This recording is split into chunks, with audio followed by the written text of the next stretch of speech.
পটুয়াখালীর পক্ষ থেকে ওয়েলফেয়ার কমিশনের পক্ষ থেকে বরিশালের পক্ষ থেকে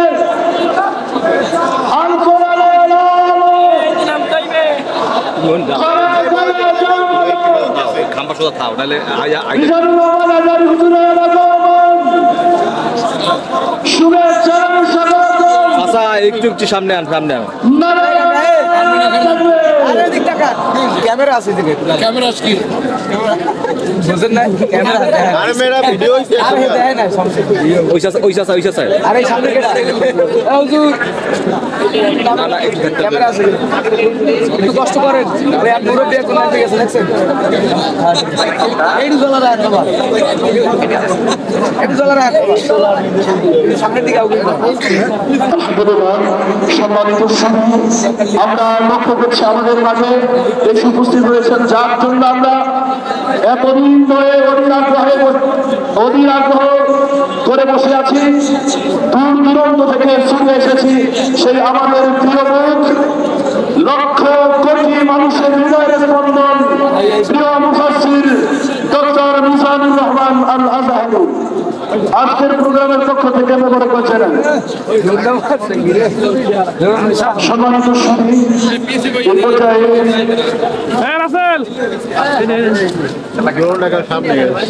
এই পর্যায়ে আজকের প্রধান মেহমানের হাতে সম্মাননা ক্রেস্ট তুলে দিচ্ছেন বাউলফল উন্নয়ন ফোরাম ও পটুয়াখালী ফোরামের সম্মানিত চেয়ারম্যান সাবেক ছাত্রনেতা সকলের প্রিয় আহ্বান ডক্টর শফিকুল ইসলাম মাসুদ।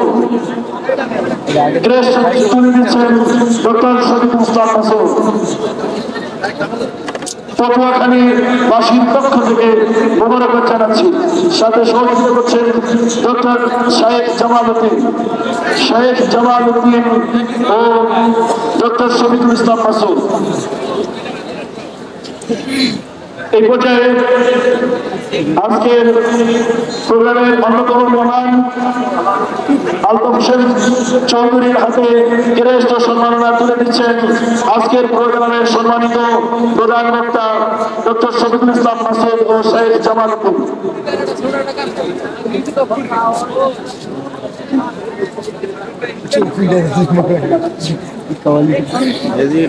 আজকের প্রোগ্রামের সম্মানিত প্রধান বক্তার হাতে ক্রেস্ট তুলে দিচ্ছেন ডক্টর শফিকুল ইসলাম মাসুদ ভাইয়ের হাতে ক্রেস্ট তুলে দিচ্ছেন আজকের প্রোগ্রামের সম্মানিত মেহমান শেখ জামাল উদ্দিন। আজকের প্রোগ্রামের পক্ষ থেকে সম্মানিত মেহমান বৃন্দদেরকে আন্তরিক মোবারকবাদ জানাই।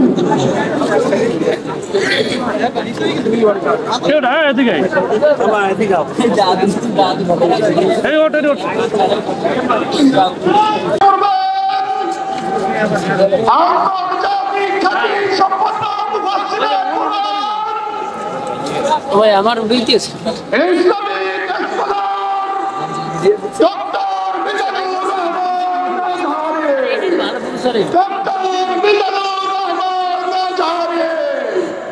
আমরা পটুয়াখালীবাসীর উদ্দেশ্যে মূল্যবান তাফসীর পেশ করার বিনীত অনুরোধ জানাচ্ছে। মার্শাল আঁকানো সামনে তো হেগে মার্শাল শুরু করে দিতে বোধহয় কুচকাওয়াজ হবে এখন কুচকাওয়াজ এই না ভালো হয় এদের মনে হয়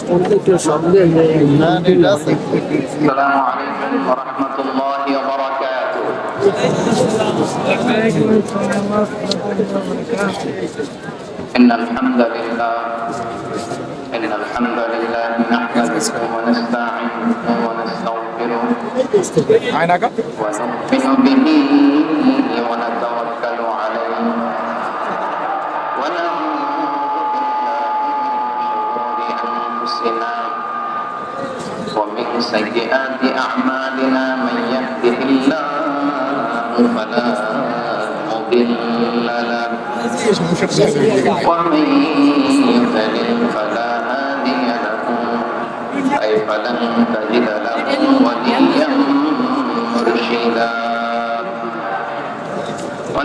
أن لا إله إلا الله وحده لا شريك له هو الذي لا ضد له ولا ند له لا مثل له ولا مثيل له لا وزير له ولا كفيل له لا شبه له ولا شبيه له لا ولد له ولا والد له وهو الواحد الفرد الصمد لم يلد ولم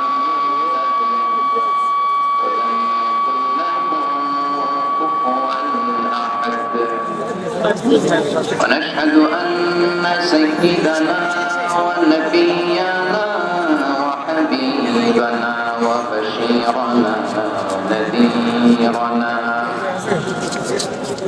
وطبيبنا وطبيب قلوبنا وحبيبنا وحبيب ربنا محمدا عبد الله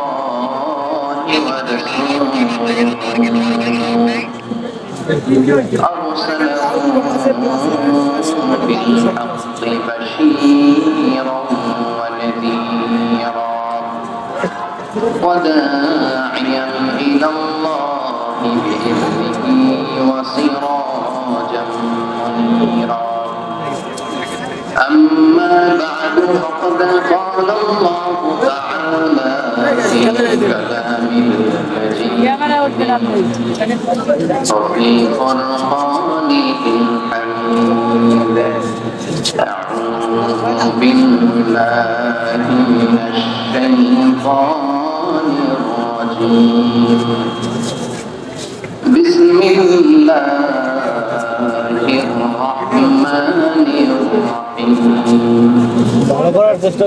وإن يمسسك الله بضر فلا كاشف له إلا هو وإن يردك بخير فلا راد لفضله يصيب به من يشاء من عباده وهو الغفور الرحيم إن الله وملائكته يصلون على النبي يا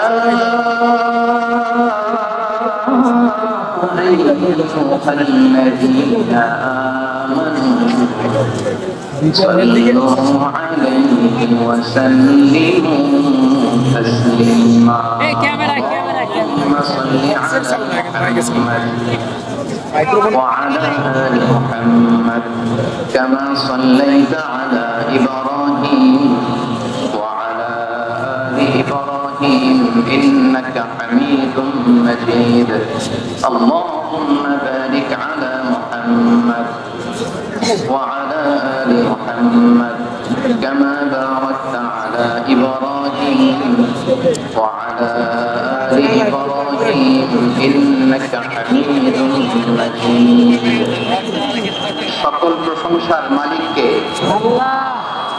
সকল ক্ষমতার উৎসকে কেউ যেটা পারে না পারে কে কেউ যেটা দেখে না দেখে কে কেউ যেটা দেয় না দেয় কে সে আল্লাহ রাব্বুল ইজ্জা ওয়াল জালালের দরবারে আমরা শুকরগুজার হচ্ছি আমরা সবাই করছি কালিমাতুশ শুকর আলহামদুলিল্লাহ গলা ছেড়ে দিয়ে প্রিয় পটুয়াখালীবাসী আওয়াজ করে সবাই পড়ুন রব্বানা লাকাল হামদ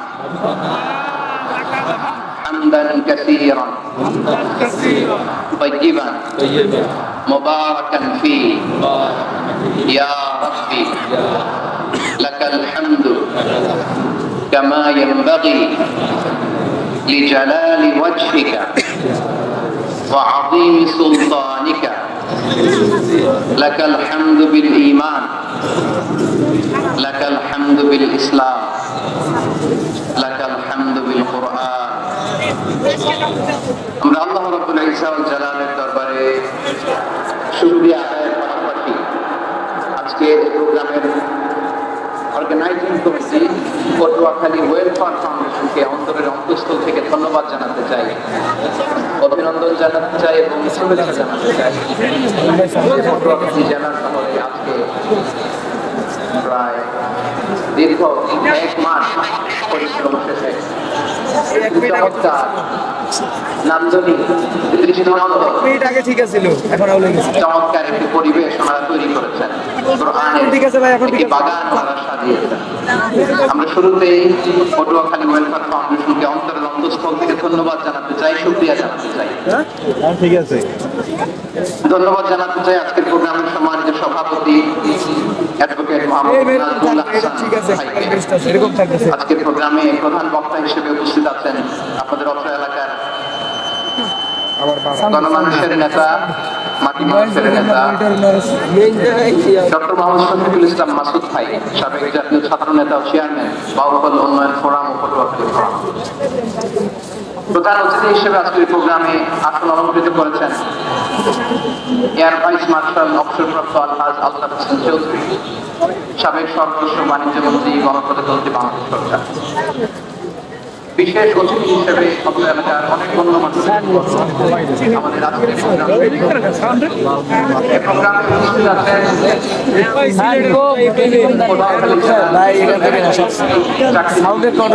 আছেন ছাত্র ভাইয়েরা, পর্দার আড়ালে আমার মায়েরা, বোনেরা, প্রশাসনের দায়িত্বশীল ব্যক্তিবর্গ, আইন শৃঙ্খলা বাহিনী, ভলান্টিয়ার্স, এবং যে যেভাবে আজকের প্রোগ্রামের সাথে জড়িত ছিলেন, বিশেষ করে আমার সাংবাদিক বন্ধুরা, মিডিয়া কর্মী ভাইয়েরা, ইউটিউবার, আমি সবাইকে অন্তরের অন্তঃস্থল থেকে অভিনন্দন, শুভেচ্ছা এবং মোবারকবাদ জানিয়ে শুরু করছি। প্রিয় পটুয়াখালীবাসী, আপনারা কেমন আছেন সবাই? আমি তো দেখলাম যে গতকালই এসে আপনারা বসেছিলেন, কষ্ট হয় নাই? সারাদিন খাওয়া দাওয়া করতে পেরেছিলেন তো? নামাজগুলো সময় মতো পড়তে পেরেছেন? মাশাআল্লাহ, মাশাআল্লাহ, আল্লাহ তাআলা কবুল করুক। আমরা পড়ি আমিন। আমার আপনারা শুনেছেন যে প্রতিটি বিভাগে আমরা একটি করে প্রোগ্রাম দিচ্ছি, একবার করে সফর করছি। তাই ধারাবাহিকতায় বরিশাল বিভাগের এই প্রোগ্রাম আমাদের মাসুদ ভাইয়ের কারণে বাধ্য হয়ে আমাকে পটুয়াখালীতে দিতে হয়েছে। মাসুদ ভাই এমন ভাবে ধরেছেন, রিকোয়েস্ট করেছেন, সেটাকে ডিনাই করার, রিজেক্ট করে দেওয়ার সুযোগ আর হয়নি। আলহামদুলিল্লাহ, খুব চমৎকার একটি শহর, অসাধারণ একটি নগরী। আমি উপর থেকে দেখছিলাম, খুব গোছানো, খুবই গোছানো সুন্দর একটি শহর, আলহামদুলিল্লাহ। আর পাশেই আছে আপনাদের বিশাল সমুদ্র সৈকত, এখান থেকে সূর্যোদয় সূর্যাস্ত একসাথে দেখা যায়, ঠিক কিনা বলেন? বরিশাল বিভাগের প্রতি আগে থেকেই আমার আলাদা একটা কাজ, ঠিক আছে, দুটো কারণে।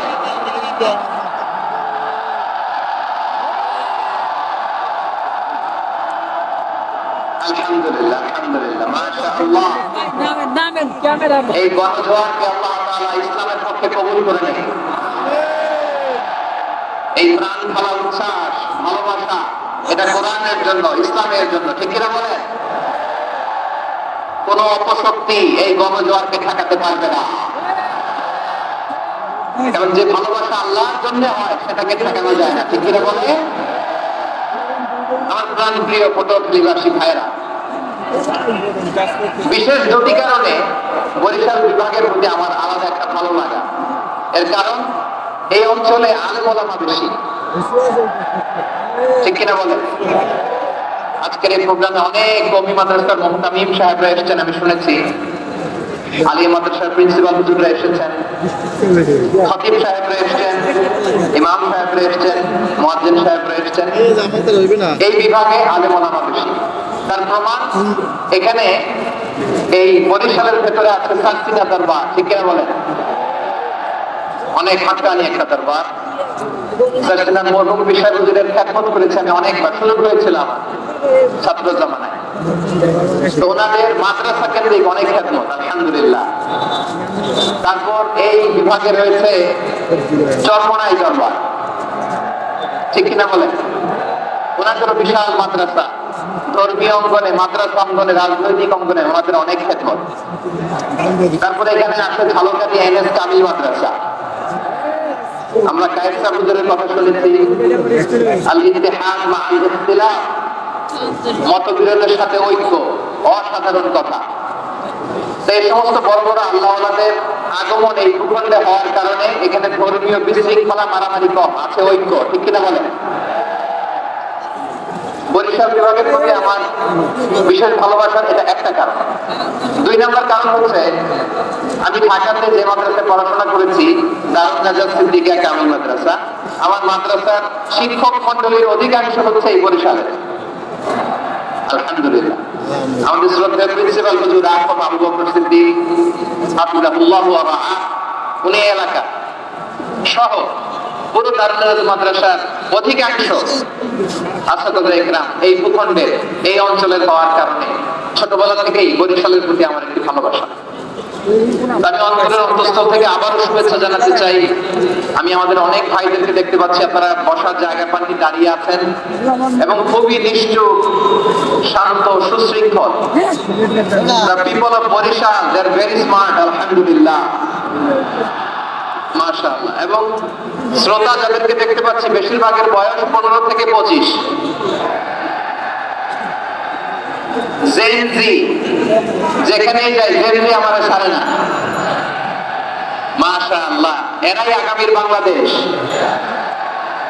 এরাই বাংলাদেশ। এদের হাতে নিরাপদ আমার লাল সবুজের পতাকা, এদের হাতে নিরাপদ আমার 56,000 বর্গ মাইলের প্রতিটি ইঞ্চি মাটি। এজন্য তোমাদেরকে সাবধান থাকতে হবে, সজাগ থাকতে হবে দেশের জন্য, এদেশের সার্বভৌমত্বের জন্য, ঠিক কিনা বলেন? আমার প্রিয় ভাইরা, আপনারা এখন যেমনি নিষ্ঠুর, নীরব, very quiet and calm, discipline, I like it, I love it, শেষ পর্যন্ত আপনারা এরকম নিষ্ঠুর, নীরব, নিস্তব্ধ, নিঝুম থাকবেন তো আপনারা? মাশাআল্লাহ। আমি খুব লম্বা জোরে সময় নেব না, ঠিক আছে, মোটামুটি সবাইটাই ঠিক আছে। অনেক আলোচনা হয়েছে, আমি পাশেই ছিলাম, আমি দুপুরেই চলে এসেছি, আমি শুনছিলাম আলোচনাগুলো, অসাধারণ আলোচনা হয়েছে। আসলে আলোচনা হওয়া দরকার অল্প, ইবাদত আর আমল হওয়া দরকার বেশি, ঠিক কিনা? কিয়ামতের একটা আলামত হচ্ছে খুতুবুকুম তাবিলা ওয়া সালাওয়াতুকুম কাসীরা। কিয়ামতের আগে আমাদের বক্তব্য হয়ে যাবে লম্বা। Your speech will be longer and your salah will be very shorter. বক্তব্য হবে লম্বা, সালাত হবে খাটো। এই নমুনা বর্তমানে আছে না নেই? ঘন্টার পর ঘন্টা, তাও তৃপ্তি মিটে না। অনেক জায়গায় রাত পর্যন্ত, মিডনাইট পর্যন্ত, মধ্যরাত পর্যন্ত আলোচনা হয়, এটা ঠিক নয়। বক্তব্য হবে একেবারে জিস্ট, একেবারে প্রিম কথাটা আলোচনা উপস্থাপন করবেন। হেদায়েত দেওয়ার মালিক কে? ইন্নাকা লা তাহদি মান আহবাবতা ওয়ালাকিন্নাল্লাহা ইয়াহদি মান ইয়াশা। নবী হে, আপনি চাইলেই কাউকে হেদায়েত দিতে পারবেন না, হেদায়েত দেওয়ার মালিক কে? প্রিয় ভাই, আমি শুরুতেই দেখতে চাই যে আপনারা বরিশাল বিভাগে কে কোন জেলা থেকে আসলেন, এটা একটু জেনে খোঁজখবর নিয়ে আমি আলোচনা শুরু করবো ইনশাআল্লাহ বিইজনিল্লাহ।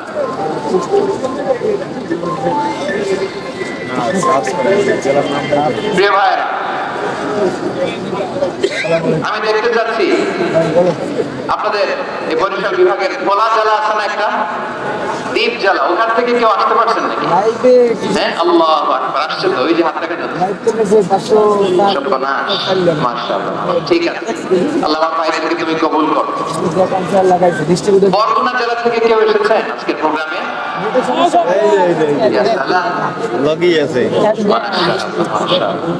ওয়েলকাম, ঠিক আছে। পিরোজপুর জেলা থেকে এসেছেন? পিরোজপুর জেলা থেকে মাশাআল্লাহ অনেক ভাই এসেছেন। ঝালকাঠি, মাশাআল্লাহ, ঝালকাঠিতে অনেক আসছে। তারপর বরিশাল জেলা থেকে কারা কারা এসেছেন? বরিশাল, মাশাআল্লাহ, তাবারাকাল্লাহ। এবার পটুয়াখালী জেলার কারা কারা দেখি?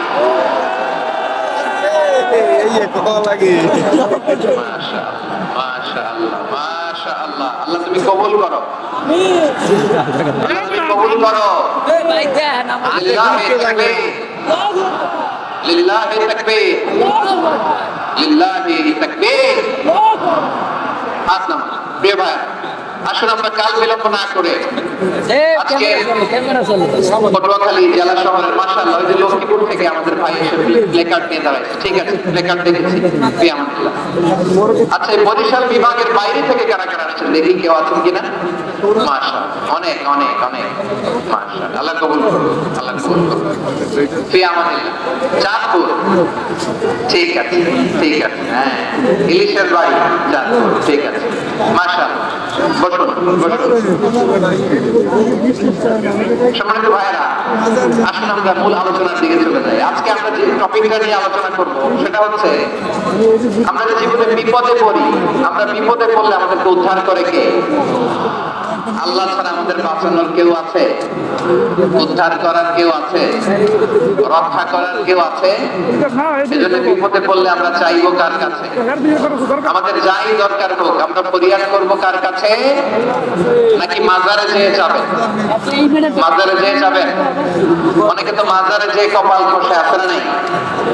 মাজারে যেয়ে সন্তান চায়, আছে? এই এলাকার লোকদের আকীদা খালেস আমি জানি। মাজারে যেয়ে কপাল খসে আর সন্তান চায়। আচ্ছা, মাজারে গেলে সন্তান পাওয়া যায়? আচ্ছা, মাজারে না গেলে যদি বাচ্চা না হতো, গরু ছাগলের যে বাচ্চা হয় ওরা কোন মাজারে মানত করে বলেন?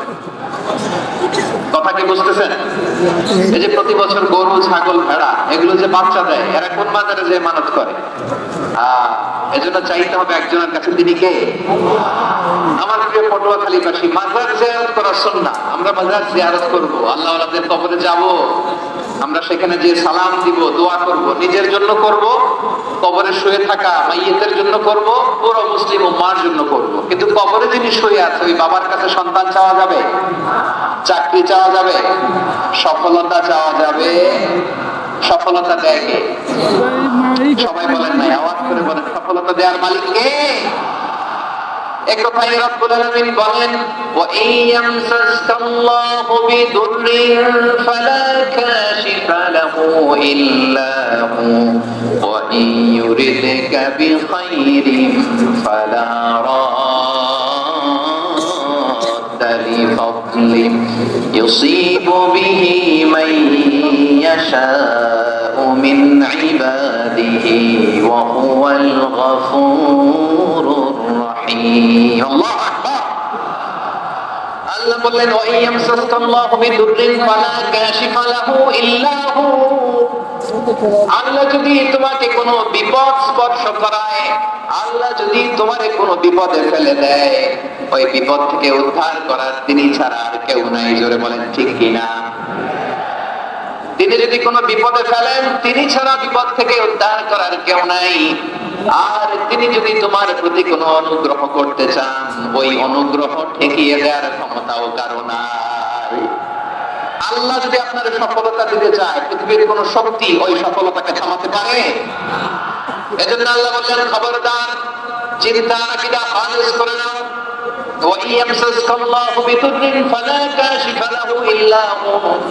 আল্লাহ বিপদে ফেললে বিপদ থেকে উদ্ধার করার কেউ থাকে না।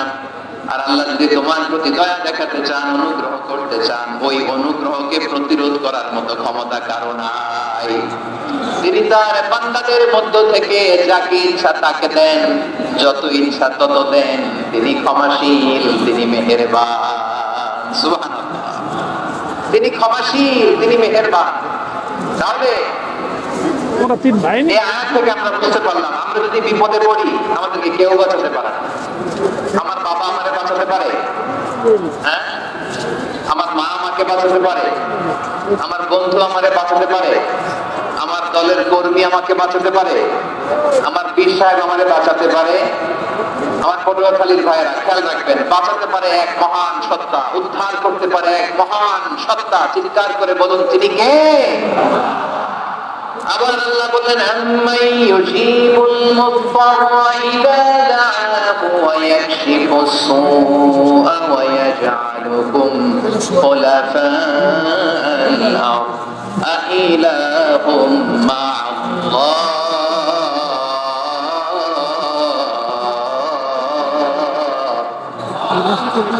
قليلا ما تذكرون রব্বুল আলামিন বলেন বিপদে পড়ে কাতর কণ্ঠে চিন্তাগ্রস্ত হয়ে যখন কেউ ফরিয়াদি হয়ে আল্লাহর ডাকে হাত তোলে তখন ওই ব্যক্তির ডাকে সাড়া দেয় কে?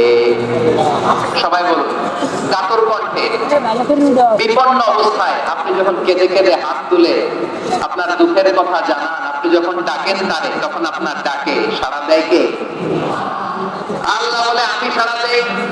তোমাদের বিপদকে মুক্ত করে দেয় কে? ওই আল্লাহর সাথে কোন উপাস্য আছে নাকি? কিন্তু খুব অল্প সংখ্যক লোকই তোমরা উপদেশ গ্রহণ করো। কথাটা কার? তাহলে বিপন্ন মানবতা যখন কাঁদে, মানুষ যখন বিপদে পড়ে নিরুপায় হয়ে ফরিয়াদ করে, তার ডাক শোনার কেউ নাই একজন ছাড়া। চিল্লায় বলেন তো তিনি কে? এজন্য আমরা ফরিয়াদের হাত কার দিকে তুলব? প্রিয় পটুয়াখালী বলেন, ফরিয়াদের দুটো হাত আমরা কার দিকে তুলব? এবং খেয়াল রাখতে হবে, মাথার সাথে সেট করে দিতে হবে, আল্লাহ করার কেউ নাই, কেউ বিপদে বললে বোঝা যায় কেউ আপন, শুধু একজন মহান সত্তা। এটা কি আপনারা খেয়াল রাখতে পারবেন? হ্যাঁ, বিপদে আপদে কেউ আমাদের বাঁচাতে পারে না, তরাতে পারে না, মুক্তি দিতে পারে না, উদ্ধার করতে পারে না, একমাত্র আমার প্রভু ছাড়া, আল্লাহ ছাড়া। চিল্লায় বলেন ঠিক কিনা? এবং প্রিয় পটুয়াখালী ভাইয়েরা, মাথার সাথে এটা সেট করে দিতে হবে যে আমাদের পুরো জীবনটাই পরীক্ষা, পুরো জীবনটাই কি লাইফ ইজ এ টেস্ট, পুরো জীবনটাই পরীক্ষা। এই জীবনে বিপদ আসবে, আপদ আসবে, পরীক্ষা আসবে, সবার জীবনে এক একজনের পরীক্ষা এক এক রকম। আমার পরীক্ষা এক রকম, মাসুদ ভাইয়ের পরীক্ষা এক রকম, চৌধুরী সাহেবের পরীক্ষা এক রকম, আপনার পরীক্ষা এক রকম, ওনার পরীক্ষা আমার আরেক রকম। পুরোটা মিলে না, একজনের সাথে আরেকজনের। কাউকে আল্লাহ তাআলা ধনী বানিয়ে পরীক্ষা করেন, কি বানিয়ে? কথা কি বুঝতেছেন নাকি কষ্ট হচ্ছে? কষ্ট হচ্ছে আপনাদের? কাউকে আল্লাহ ধনী বানিয়ে পরীক্ষা করেন, আবার কাউকে আল্লাহ তাআলা গরীব বানিয়ে পরীক্ষা করেন, কাউকে আল্লাহ অসুস্থ বানিয়ে পরীক্ষা করেন। কেউ দেখবেন যে দুরারোগ্য ব্যাধিতে আক্রান্ত, ডাক্তার বলেছে আর সময় নাই, দুরারোগ্য ব্যাধি, ক্যান্সার, যার নেই কোনো অ্যান্সার, তার জন্য পরীক্ষা হচ্ছে এই রোগ। আরেক লোক দেখবেন তার আবার রোগ বালাই নাই, মাশাআল্লাহ, তাকে আল্লাহ তাআলা আর্থিক দৈন্যতা, দারিদ্রতা দিয়ে পরীক্ষা করছেন। এরকম আছে না নাই? টাকা পয়সা নাই, দিন আনে দিন খায়, যা আছে তাতে চলে না, এটা তার জন্য পরীক্ষা। আবার আরেক শ্রেণীর লোক দেখবেন তাকে আল্লাহ অসুস্থতাও দেয় নাই, দারিদ্রতাও দেয় নাই, তার দাম্পত্য জীবনের সমস্যা আছে না নাই? স্ত্রী কথা শোনে না, অথবা ছেলে মেয়ে কথা শোনে না। তাহলে পরীক্ষা সবার জীবনে আছে, এক একজনের পরীক্ষাটা এক এক রকম। আল্লাহ তাআলা দেখতে চায় এই পরীক্ষার সময় আমরা কিরকম রেসপন্স করি, how to deal with the test, কিভাবে এই বিপদ আপদ পরীক্ষাগুলোকে আমরা হ্যান্ডেল করব, ডিল করব। এটা হচ্ছে আজকের আলোচনার বিষয়।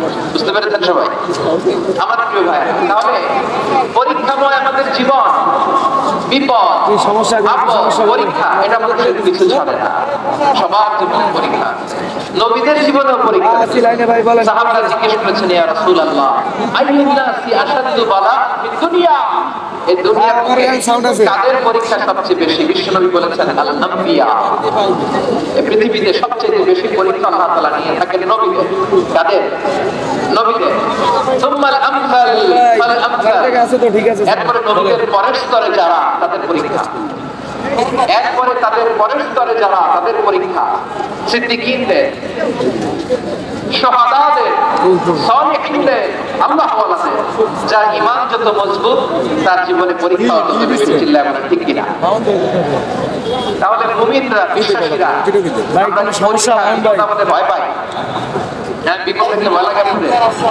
ভয় লাগে?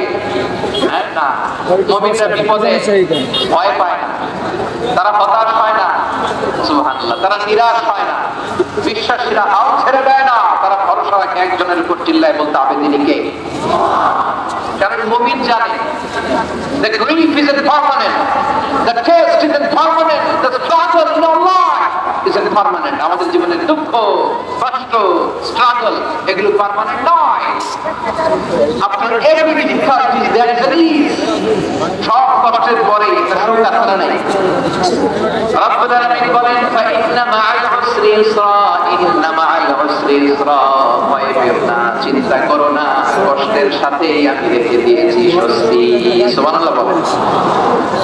মুমিন জীবনে বিপদ যত বেশি, কষ্ট যত বেশি, তার সামনে সফলতা তার চেয়েও বেশি, ঠিক কিনা বলেন? কারণ বিশ্বাসীরা জানে রাত্রি যত গভীর হয়, চোখে সাদিকের সময় তত আগাতে থাকে। গর্ভবতী নারীর পেটের ব্যথা যত বাড়তে থাকে, ঘরে নতুন মেহমান আগমনের সময় ঘনাতে থাকে। মুমিনদের উপর বিপদ, অত্যাচার, আপদ, পরীক্ষা যত বাড়তে থাকে, কালেমার পতাকা উড্ডয়নের সময় কাছে আসতে থাকে। বিশ্বাসীদের এগুলো হিসাব মেলানো অনেক আগে, এগুলো অনেক আগে হিসাব মেলানো। দুঃখের আধার শেষে সুখের আলো মিটি মিটি হাসে, চিল্লায় বলেন ঠিক কিনা? দুঃখের আধার শেষে আলোর প্রভাত হাসে, হতাশার কালো মেঘে যাই গো ভেসে, হতাশার কালো মেঘে যাই গো ভেসে। দুঃখের আধার শেষে আলোর প্রভাত হাসে, হতাশার কালো মেঘে যাই গো ভেসে, হতাশার কালো মেঘে যাই গো ভেসে। কোরআনের পাতায় পাতায় দেখো ইমানের পথ ঢাকা ব্যথার কাটায়, কোরআনের পাতায় পাতায় দেখো ইমানের পথ ঢাকা ব্যথার কাটায়। ভেঙে পড়ো না কবু হতাশ হয়ে, ভেঙে পড়ো না কবু হতাশ হয়ে, জ্বলে পড়ে খাঁটি সোনা হও গো শেষে, জ্বলে পড়ে খাঁটি সোনা হও গো শেষে। দুঃখের আধার শেষে আলোর প্রভাত হাসে, হতাশার কালো মেঘে যাই গো ভেসে, হতাশার কালো মেঘে যাই গো ভেসে। ঠিক কিনা বলে? দুঃখ যত বেশি, পরীক্ষা যত বেশি, কষ্ট যত বেশি, সুখের সময় যত কাছাকাছি, চিল্লায় বলতে হবে ঠিক কিনা? এই জন্য মুমিন জীবনে পরীক্ষা বেশি, মুমিনদের হতাশা নাই, মুমিনরা নিরাশ হয় না, হতাশ হয় কাফিররা। মুমিনরা কখনো হাল ছেড়ে দেয় না, মুমিনরা ভরসা রাখে একজনের উপর, তিনি কে? তাহলে আমার প্রিয় পটুয়াখালীবাসী, বিপদ থাকবে, পরীক্ষা থাকবে, এই বিপদ থেকে আমাদের উদ্ধার করবেন একজন, তিনি কে? আমরা শুধু আল্লাহর উপরই ভরসা রাখবো। রাজি আছেন তো? চাইবো একজন সত্তার কাছে, আওয়াজ করে বলুন তিনি কে? একজন সত্তার কাছে চাইবো। বিশ্বনবী ওনার চাচাতো ভাই আব্দুল্লাহ ইবনে আব্বাস রাদিয়াল্লাহু তাআলা আনহু বললেন, ইয়া আব্দুল্লাহ ইবনে আব্বাস, হে আব্দুল্লাহ ইবনে আব্বাস, ইদা সাআলতা ফাসআলিল্লাহ, যখন চাইবে আল্লাহর কাছে যাও। ও আব্দুল্লাহ, যখন চাইবা আল্লাহর কাছে যাও। আমার কাছে বলো, ওয়া ইদা সাআনতা ফাসতাইন বিল্লাহ, যখন সাহায্য চাইবা আল্লাহর কাছে ফরিয়াদ করো। কথা বুঝি না ভাই আপনি? আব্দুল্লাহ, ওয়া আলাম আন্নাল উম্মাতা লাউ ইজতামাআত আলা আন ইয়ানফাউকা বিশাইইন লাম ইয়ানফাউকা ইল্লা বিশাইইন ক্বাদ কাতাবাহু আল্লাহু লাক। ও আব্দুল্লাহ, জেনে রেখো, মনে রেখো, গোটা বিশ্বের সবাই মিলে যদি তোমার উপকার করতে চায়, ততটুকুই তারা করতে পারবে যতটুকু আল্লাহ তোমার নসিবে সেটা লিখে রেখেছে। ঠিক কিনা বলেন? আর যদি গোটা বিশ্বের সবাই মিলে তোমার বিরুদ্ধে কনস্পাইরেসি করে, ষড়যন্ত্র করে, গোটা বিশ্বের সবাই মিলে যদি তোমার ক্ষতি করতে চায়, ততটুকুই শুধু পারবে যেটা আল্লাহ তোমার জন্য বরাদ্দ রেখেছে। যতটুকু আল্লাহ তাআলা তোমার জন্য বরাদ্দ রেখেছে, ততটুকুই ক্ষতি করতে পারবে, আর এক চুল বেশিও করতে পারবে না, কমও করতে পারবে না। চিন্তা করুন ঠিক কিনা? এজন্য আমরা চাইবো কার কাছে? সবাই বলেন নাই, আওয়াজ করে বলেন কার কাছে? সবসময় আমরা আল্লাহর কাছে যাই, বিপদে আপদে, সুখে দুঃখে, সচ্ছল অবস্থায় অসচ্ছল অবস্থায়, পরাজয়ের সময় বিজয়ের সময়, সব সময় আমরা ভরসা রাখবো কার উপর? সবাই বলুন। একদল লোক আছে যারা বিপদে পড়লে আল্লাহরে ডাকে, আছে না নাই? পটুয়াখালীতে মাশাআল্লাহ নাই, বিপদ আসলে আল্লাহরে ডাকে, বিপদ নাই আল্লাহ নাই। বিপদে পড়লে নামাজ পড়ে, বিপদ নাই নামাজ নাই। বিপদে পড়লে জিকির করে, বিপদ যখন চলে যায় ওদের জিকির বন্ধ হয়ে যায়। এরকম আছে না নাই? কিছু লোক দেখবেন পরীক্ষা আসলে নামাজ পড়ে, আছে আছে জেনজি আওয়াজ করা, এরকম আছে। এই কমন করে গেছে, কমন করছে, দেখবেন পরীক্ষার সময় নামাজ পড়ে, পরীক্ষাও নাই নামাজও আছে। এরকম কিছু লোক আছে অসুস্থ হলে আল্লাহরে বড্ড ভালোবাসে, আল্লাহরে খুব ডাকে। অসুস্থ হইলে অসুস্থতাও নাই, আল্লাহ স্মরণও নাই। দেখবেন কিছু লোক নির্বাচন আসলে খুব আল্লাহ হয়ে যায়, তখন দেখবেন মাথার মধ্যে হেজাব লাগায়, পাঞ্জাবি লাগায়, আল্লাহ আল্লাহ হয়ে যায়। নির্বাচন নাই, এরপরে আল্লাহর কথাও নাই, আছে না নাই? না, এরকম হওয়া যাবে না। সব সময় আমরা আল্লাহরে ডাকবো, বিপদে আপদে সব সময় ভরসা রাখবো আমরা একজনের উপর। আওয়াজ করে বলেন তিনি কে?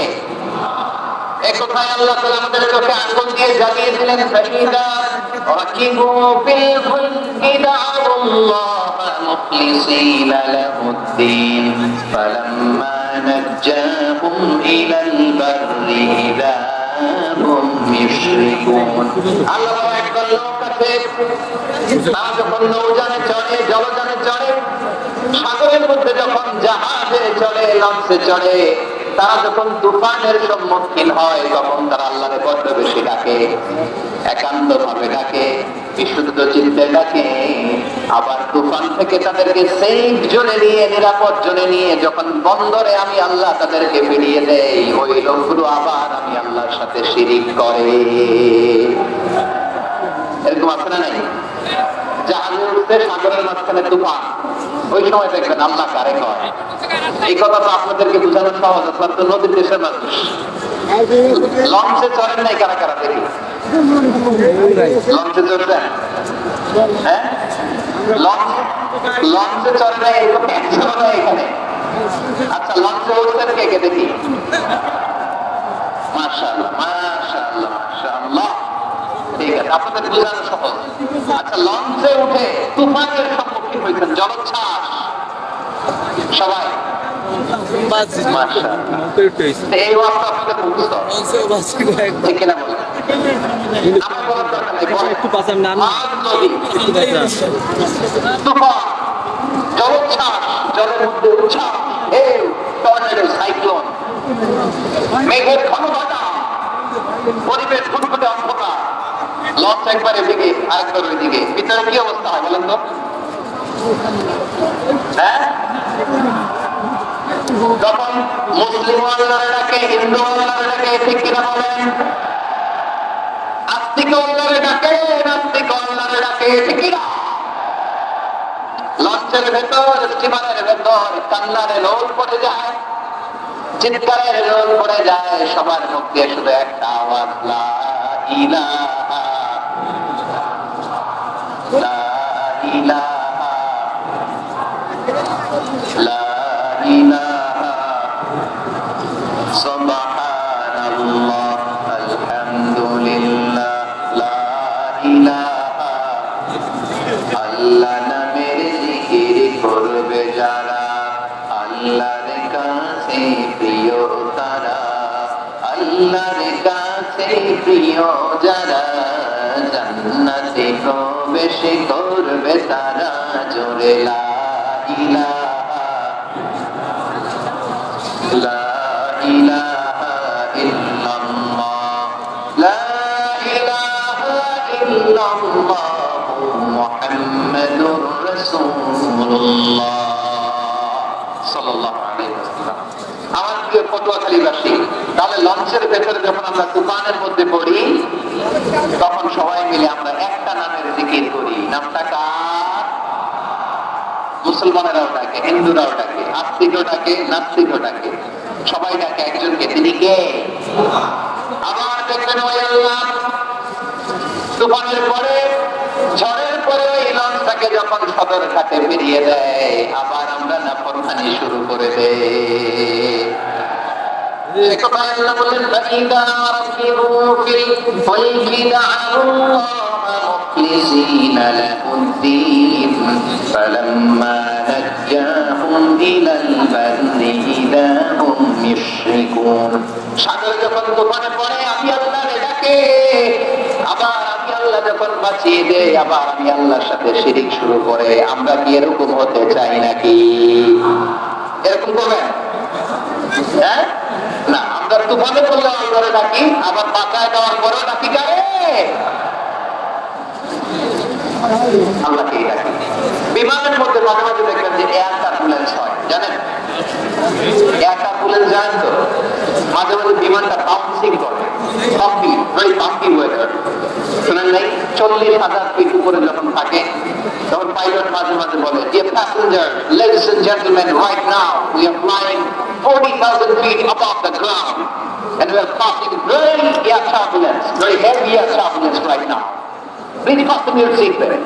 দেখবেন মাঝে মাঝে বলে যে ভদ্র মহিলা, ভদ্র মহোদয়গণ, আমরা 40,000 ফিট উপর দিয়ে যাচ্ছি আর এয়ার টার্বুলেন্স ফেস করছি, মেহেরবানি করে আল্লাহর রাস্তে সিট বেল্ট বাঁধুন। তখন বিমানটা এরকম বাউন্সিং করে, শেকিং করে। আপনারা মুখোমুখি হয়েছেন? ইদানিং এই এয়ার টার্বুলেন্স বেড়ে গিয়েছে। গত বছর আমার ইন্টারন্যাশনাল অনেকগুলো ফ্লাইট ছিল, আমি দেখলাম যে আগের ফ্লাইট গুলোর তুলনায় এখন এয়ার টার্বুলেন্স খুব বেশি। আমি একটু রিসার্চ করে দেখলাম, ক্লাইমেট চেঞ্জের কারণে, জলবায়ু পরিবর্তনের কারণে আকাশের বাতাসের মুভমেন্টে পরিবর্তন হয়েছে, ফলে এখন বিমান শেকিং করে বেশি, বাম্পি ওয়েদার। তো বলেন তো, 40,000 ফিট উপরে যখন আপনি, 1000 ফিট, সবাই তো 1000 ফিট, 40,000 ফিট উপরে যখন আপনি, তখন যখন বিমানটা এরকম বাউন্সিং করে, সবাই যখন ভমিটিং করে বিমান নষ্ট করে দেয়, বমি করে, তখন বাঁচানোর কে আছে? আল্লাহ ছাড়া কেউ আছে? ওই মুহূর্তেও সবাই মিলে একজন ডাকে আওয়াজ করে বলেন, তিনি কে? মাঝে মাঝে কিছু সোশ্যাল মিডিয়ায় কিছু ভিডিও পাওয়া যায় যে হেভি যখন এয়ার টার্বুলেন্স হয়, 10 সেকেন্ড 15 সেকেন্ডের কিছু ভিডিও পাওয়া যায়, বিমানটা এরকম বাউন্সিং করছে, বাম্পি ওয়েদার, কাঁপছে, মানুষগুলো বমি করছে, অক্সিজেন মাস্কগুলো সব ঝুলে পড়েছে, বিমানটা শুধু কাঁপছে। তখন দেখবেন বিমানের ভেতরেও এরকম লঞ্চের মতো চিৎকার আছে না নাই? বিমানের ভেতরেও তখন চিৎকার। গত বছর হিথ্রো এয়ারপোর্ট থেকে সিঙ্গাপুর এয়ারলাইন্সের একটা ফ্লাইট, হিথ্রো টু চাঙ্গি, একটা ফ্লাইটে এমন বেশি এয়ার টার্বুলেন্সের শিকার হয়েছিল ওই এয়ারক্রাফটটা, 33 জন যাত্রী সেখানে আহত হয়েছে, একজন যাত্রী নিহত হয়েছে। কেবিন ক্রুজ, এয়ার হোস্টেস যারা আছে, একজনের নাক ফেটে, চোখ ফেটে, কপাল ফেটে, ব্লিডিং হয়ে শয়লা। প্রিয় ভাইরা, 40,000 ফিট উপরে বিমানটা যখন কাঁপবে, তখন আমাদেরকে আল্লাহ ছাড়া আর কেউ বাঁচানোর আছে? এত আসতে বললে হবে? ওই কঠিন মুহূর্তে আমার বাবা আমারে বাঁচাতে পারে, আমার বন্ধু আমারে বাঁচাতে পারে। এই গ্রাউন্ডে, জমিনের বুকে আমার প্রটোকল, আমার ক্ষমতা, আমার দাম্ভিকতা, কোনো কিছু আমারে বাঁচাতে পারে? একজন ছাড়া, চিল্লায় বলতে হবে, তিনি কে? সে আল্লাহ বললেন, গোলাম, আমি বিপদের সময় ঠিকই তোমাদের বাঁচিয়ে নেই। ওই বিমানের ভেতরে 40,000 ফিট উপরে যখন তোমরা এয়ার টার্বুলেন্সের শিকার হও, তখন নাস্তিকও আল্লাহরে ডাকে, হিন্দু আল্লাহরে ডাকে, জোরে বলেন ঠিক কিনা? আবার বিমানটা যখন শান্ত হয়ে যায়, একটু পরেই বিমানের স্ক্রিনের মধ্যে হিন্দি সিনেমা খোঁজে। বিমানের স্ক্রিনে কিন্তু বিশাল ওখানে আফলাম ফিল্মের একেবারে বুঝাই করা। বিমানটা শান্ত হলে আমার বুদ্ধি সিনেমা দেখা শুরু করে। একটু আগে ডাকছিল কারে? দেখবেন বাংলাদেশে আমাদের ক্রিকেটাররা যখন অন্য কোনো দেশের সাথে খেলে, অনেক সময় এমন হয়, বল বাকি একটা, রান দরকার 6টা, বল বাকি বাকি কয়টা? পটুয়াখালী বুঝে নাই বোধহয়। বল বাকি কয়টা? রান দরকার। আপনি দেখবেন ক্যামেরাম্যান তখন গ্যালারিতে খালি দেখায় দর্শকদের যে কি অস্থিরতা। হিপ হপ স্টাইলের মেয়েটা, যে মেয়েটার ওড়না এতক্ষণ ছিল গলা, এতক্ষণ কইছিল, ওই মেয়েটা দেখবেন ওড়নাটা টেনে মাথায় দিয়ে এরকম নজর ধরতেছে। আল্লাহ আল্লাহ, একটা সবটা আল্লাহ আল্লাহ, আমার লাল সবুজের পতাকারে তুমি অপমানিত করো না আল্লাহ। ইন্ডিয়ার সাথে আমাদের খেলা আল্লাহ আল্লাহ, একটা সবটা, একটা একটা পুরো পুরো খেলা ধরে এই মেয়ের ওড়না ছিল গলায়, কিন্তু যখন এক বলে 6 রান দরকার, ওড়না চলে আসছে কোথায়? মাথায়। আবার মোনাজাত আছে নেই? ঠিকই বাংলাদেশের দামাল ছেলে এমন এক শর্ট লোক, বল চলে গেল স্টেডিয়ামের বাইরে, ছক্কা জিতে গেলাম আমরা। পুরো স্টেডিয়াম জুড়ে চিৎকার, হই হুল্লোড়, মৌজ মাস্তি। যে মেয়েটা মাথার মধ্যে ওড়না দিয়ে এতক্ষণ সুবহানাল্লাহ সুবহানাল্লাহ বলে আল্লাহর কাছে দোয়া করেছে, ওই মেয়ে এখন আবার ওড়না ফেলে দিয়ে নাচা শুরু করে দিয়েছে। তাহলে আল্লাহর ভয়, আল্লাহর প্রতি আস্থা, বিশ্বাস, ভালোবাসা, এটি ক্ষতিকের জন্য, মানে আমার যখন লাগবে তখন আল্লাহর ইউজ করবো নাকি? হ্যাঁ, বিপদে আপদে, সুখের সময় দুঃখের সময় সচ্ছল অসচ্ছল অবস্থায় বিশ্বাসীরা ভরসা রাখে একজনের উপর। চিৎকার করে বলে পটুয়াখালী তিনি কে? সে আল্লাহ বললেন, গোলাম মনে করো না জাহাজ থেকে সতর্কতাকে বেরিয়ে দিলাম তুমি নিরাপদ হয়ে গেছো। মনে করো না 40,000 ফিট থেকে সেফ ল্যান্ডিং এর পরে আর ফুটে নেমে গেলেই তুমি নিরাপদ হয়ে গেছো। ও মিয়া, বিপদ কি শুধু সাগরে আর আকাশে? ঘরের বিপদ, ঘরের ভেতর বিপদ আসতে পারে কি পারে না? এজন্য সূরা মুলকে আল্লাহ বললেন, আমিনতুম মান ফিস সামাই আন ইয়াখসিফা বিকুমুল আরদা ফাইদা হিয়া তামুর। তোমরা কি ভাবছো তোমরা নিরাপদ? সাগরের মধ্যে তুফান, আল্লাহ আল্লাহ ডাকলাম, খবর কাছে নিয়ে পড়ছি, বেঁচে গেছেন আপনি। আর পাবে আপনারা আল্লাহ, আল্লাহ তো সাগরের মাঝখানে তো আল্লাহ আপনারা পাইছিল, আর তো পাবে না। আর পাবে আপনাদের, আর আল্লাহ ধরতে পারবে আপনারে? ঘরের ভেতর বিপদ দিয়ে আটকাতে পারে কে? 5 স্টার 7 স্টার হোটেলের ভেতর আমাকে বিপদের মধ্যে ফেলে দিতে পারেন কে? আল্লাহ বললেন, তোমরা কি ভেবেছো তোমরা নিরাপদ? আমি চাইলে ল্যান্ডস্লাইড, ভূমি ধস দিয়ে 1 লক্ষ এক মুহূর্তে নিয়ে যেতে পারি। এক সুনামি দিয়ে থাপ্পড় মেরে 3 লক্ষ সাগরের ভেতরে ঢুকাই দিতে পারি। 1 সেকেন্ডও লাগে না আমার। أَمْ مَنْ فِي السَّمَاءِ أَنْ يُرْسِلَ عَلَيْكُمْ حَاصِبًا فَسَتَعْلَمُونَ كَيْفَ نَذِيرِ। আল্লাহ চাইলে আকাশ থেকে পাথর বৃষ্টি নাযিল করতে পারেন কি পারেন না? এই মুহূর্তে এখানে ভূমিকম্প দিতে পারেন কি পারেন না? আচ্ছা, ভূমিকম্প যখন হয় আমাদের কারো হুঁশ থাকে? আপনি মনে করছেন আমরা সাধারণ মানুষ, আমরা দৌড় দেই, আর প্রেসিডেন্ট প্রধানমন্ত্রী ওনারা বুঝে খাঁটি হয়ে থাকে? কথা বুঝে নাই বোধ হয়। ভূমিকম্প আস্তরিক যদি হয়, বাঁচার জন্য আমরা কি করি? হয় খাটের তলায়, ডাইনিং টেবিলের নিচে, উপরে শক্ত কিছু আছে এটার নিচে, অথবা ঘর ধুইয়া দেও। তো প্রধানমন্ত্রী উনি কি করে? প্রেসিডেন্ট উনি কি করে? হ্যাঁ, উনি খাটের মধ্যে শুয়ে থাকে নাকি? উনি ওদর, সাধারণ মানুষ ওদর, প্রধানমন্ত্রী ওদর, বাড়িওয়ালা ওদর, ভাড়াটিয়া ওদর, সবাই ওদর। নাকি ভাড়াটিয়ারা বাড়ি উঠে দৌড়, বাড়িওয়ালারা বেরোয় না? এরকম না। তাহলে সেটুকু মুহূর্তে ভূমিকম্প দিয়ে নাস্তানাবুদ করতে পারে কে? আমার প্রিয় ভাইয়েরা, আমরা নিরাপদ নই, আমরা তার দয়ায় বেঁচে আছি। কার দয়ায়? এই জন্য আল্লাহ বললেন, গোলাম যে কোনো মুহূর্তে বিপদ দিয়ে তোমাদেরকে নাস্তানাবুদ করতে পারি। বিশ্বাসী বলে যদি নিজেকে দাবি করো, সব সময় ডাকতে হবে একজন সত্তা, কে বলেন তিনি কে? এই কথা ক্লিয়ার? এই সবগুলো উদাহরণ শেষে সবার কাছে ক্লিয়ার হয়েছে না যে বিপদ থেকে, আপদ থেকে, পরীক্ষা থেকে, খেলাধুলা থেকে আমাদেরকে কেউ বাঁচাতে পারে না একজন সত্তা ছাড়া। আবার বলেন তো তিনি কে? ক্লিয়ার? হ্যাঁ, সবাই বুঝতে পারছেন? আচ্ছা, এবার আমরা দেখি কৃষ্ণ ইসলামের জীবনে বিপদ আপদ ছিল কিনা, উনি বিপদ আসলে কিভাবে ডিল করতেন, বিপদ আসলে কোন দোয়া পড়তে হয়, কিভাবে ফরিয়াদের হাত উত্তোলন করতে হয়, কিভাবে রবের দরবারে নতজানু হয়ে ফরিয়াদ করতে হয়, এটা জানার দরকার আছে না নাই?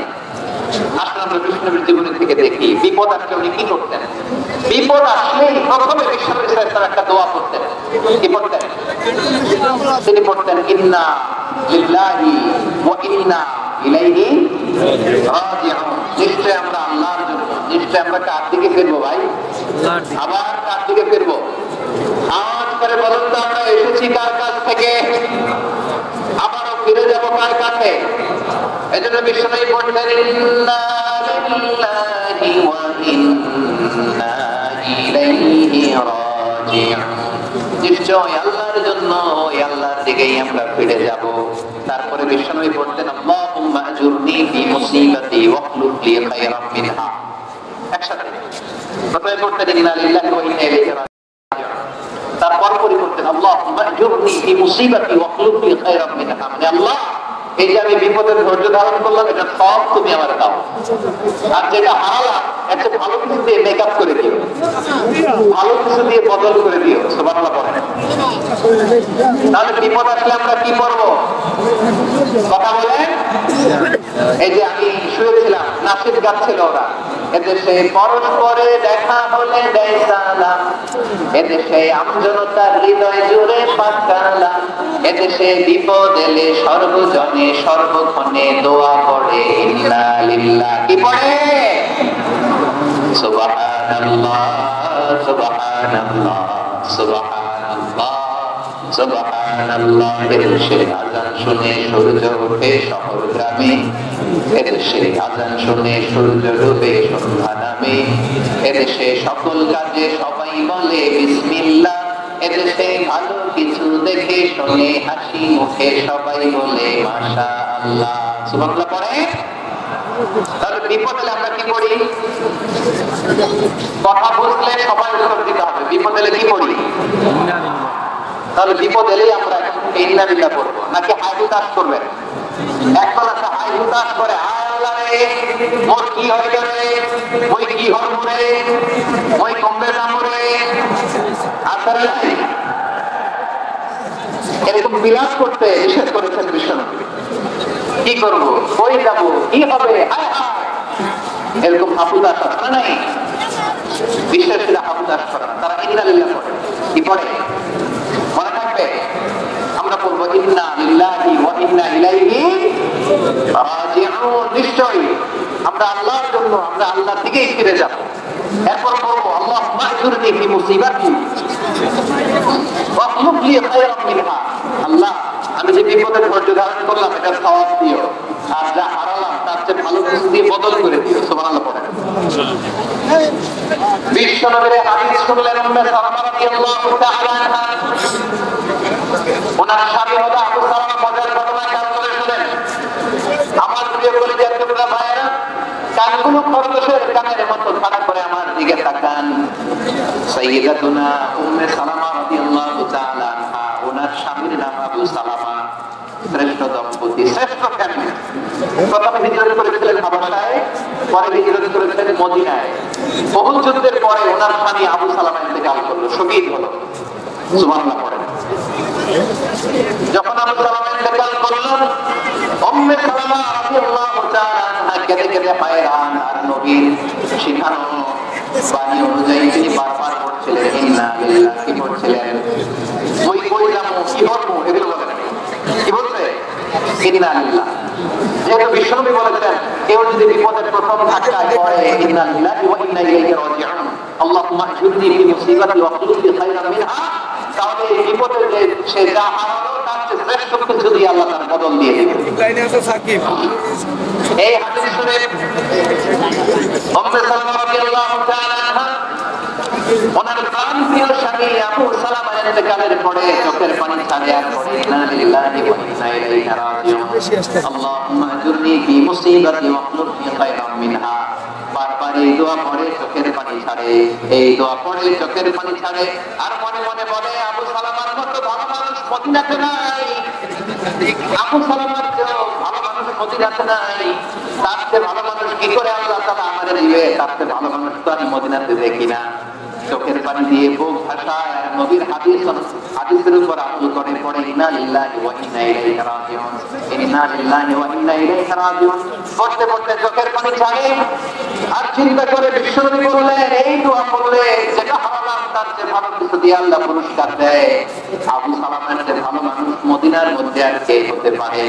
কি আজীব তামাশা, কি অবাক করার ঘটনা। কিছুদিন পরে দেখা গেল সাইয়্যিদুল মুরসালিন রাহমাতাল লিল আলামিন স্বয়ং বিশ্ব নবী উম্মে সালামাকে বিয়ের প্রস্তাব পাঠিয়েছে। উম্মে সালামা রাদিয়াল্লাহু তাআলা থেকে বিয়ের প্রস্তাব পাঠিয়েছেন। উনি রাজি হয়ে গেলেন, বিয়ে হয়ে গেল, উনি হয়ে গেলেন উম্মুল মুমিনিন, আমাদের মা, পুরো মুসলিম উম্মার মা। চিৎকার করে বলেন আল্লাহু আকবার। তাহলে আমার প্রিয় ভাইরা, বিপদে পড়লে আমরা করবো ইন্না লিল্লাহি ওয়া ইন্না ইলাইহি রাজিউন, আল্লাহুম্মা আজুরনি ফি মুসিবাতি ওয়া আখলুফনি খায়রাম মিনহা। করবেন? করবেন না? করব। যারা যারা বিপদ আসলে এই দোয়াটা করবেন এখন থেকে, আওয়াজ করে ইনশাআল্লাহ বলেন। যা হারাইছেন তার চেয়ে শ্রেষ্ঠ জিনিস দিয়ে বদলা দিবে কে? বিশ্বাস হয়? একটু সন্দেহ লাগে মনে হয়, একটু সন্দেহ আছে। যাদের বিশ্বাস হবে তাদেরকে আল্লাহ উত্তম বদলা দিবে, ঠিক কিনা বলে? আমাদের বিপদে পড়লেই প্রথমে আমরা এটা করি। দোয়া করে যদি এখন মুখস্থ না হয়, এই যে রেকর্ডিং হচ্ছে, পেয়ে যাবে, কালকেই পেয়ে যাবে। শোনে শোনে মুখস্থ করবেন। আমার মায়েরা, আমার বোনেরা, আপনাদের জন্য 3টি মাকের অ্যারেঞ্জমেন্ট করা হয়েছে, আমি জানি। আপনারা এই দোয়াগুলো করবেন, আপনার স্বামীকে শেখাবেন, সন্তানকে শেখাবেন, আপনার পুরো পরিবারটাকে জান্নাতের টুকরো বানিয়ে দিবে কে? তাহলে বিপদ আসলে প্রথমে কি করতে হবে এটা জেনে গেলাম। এরপরে বিপদ আসলে নিজেকে কি করে আল্লাহর কাছে সঁপে দিতে হয় এটাও জানার দরকার আছে না? বিপদে প্রথমে ইন্না লিল্লাহি বললাম, ধৈর্য ধারণ করলাম, বিপদ থেকে উদ্ধারের সর্বোচ্চ চেষ্টা করলাম। আমার কাজ যখন শেষ, তখন আমি আমার এই বিষয়টা আল্লাহর কাছে সঁপে দিই। কার কাছে সুপর্দ করবো? কার কাছে?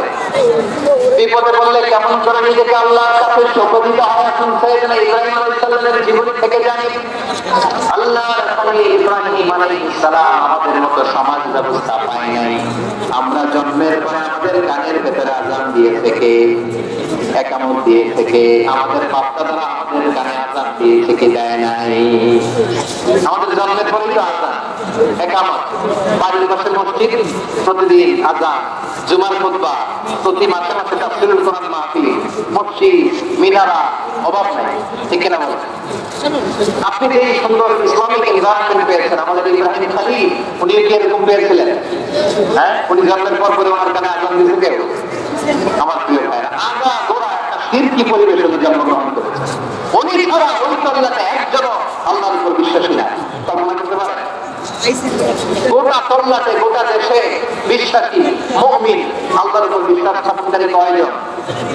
সবাই বলেন কয়জন? বাকি সব মুশরিক।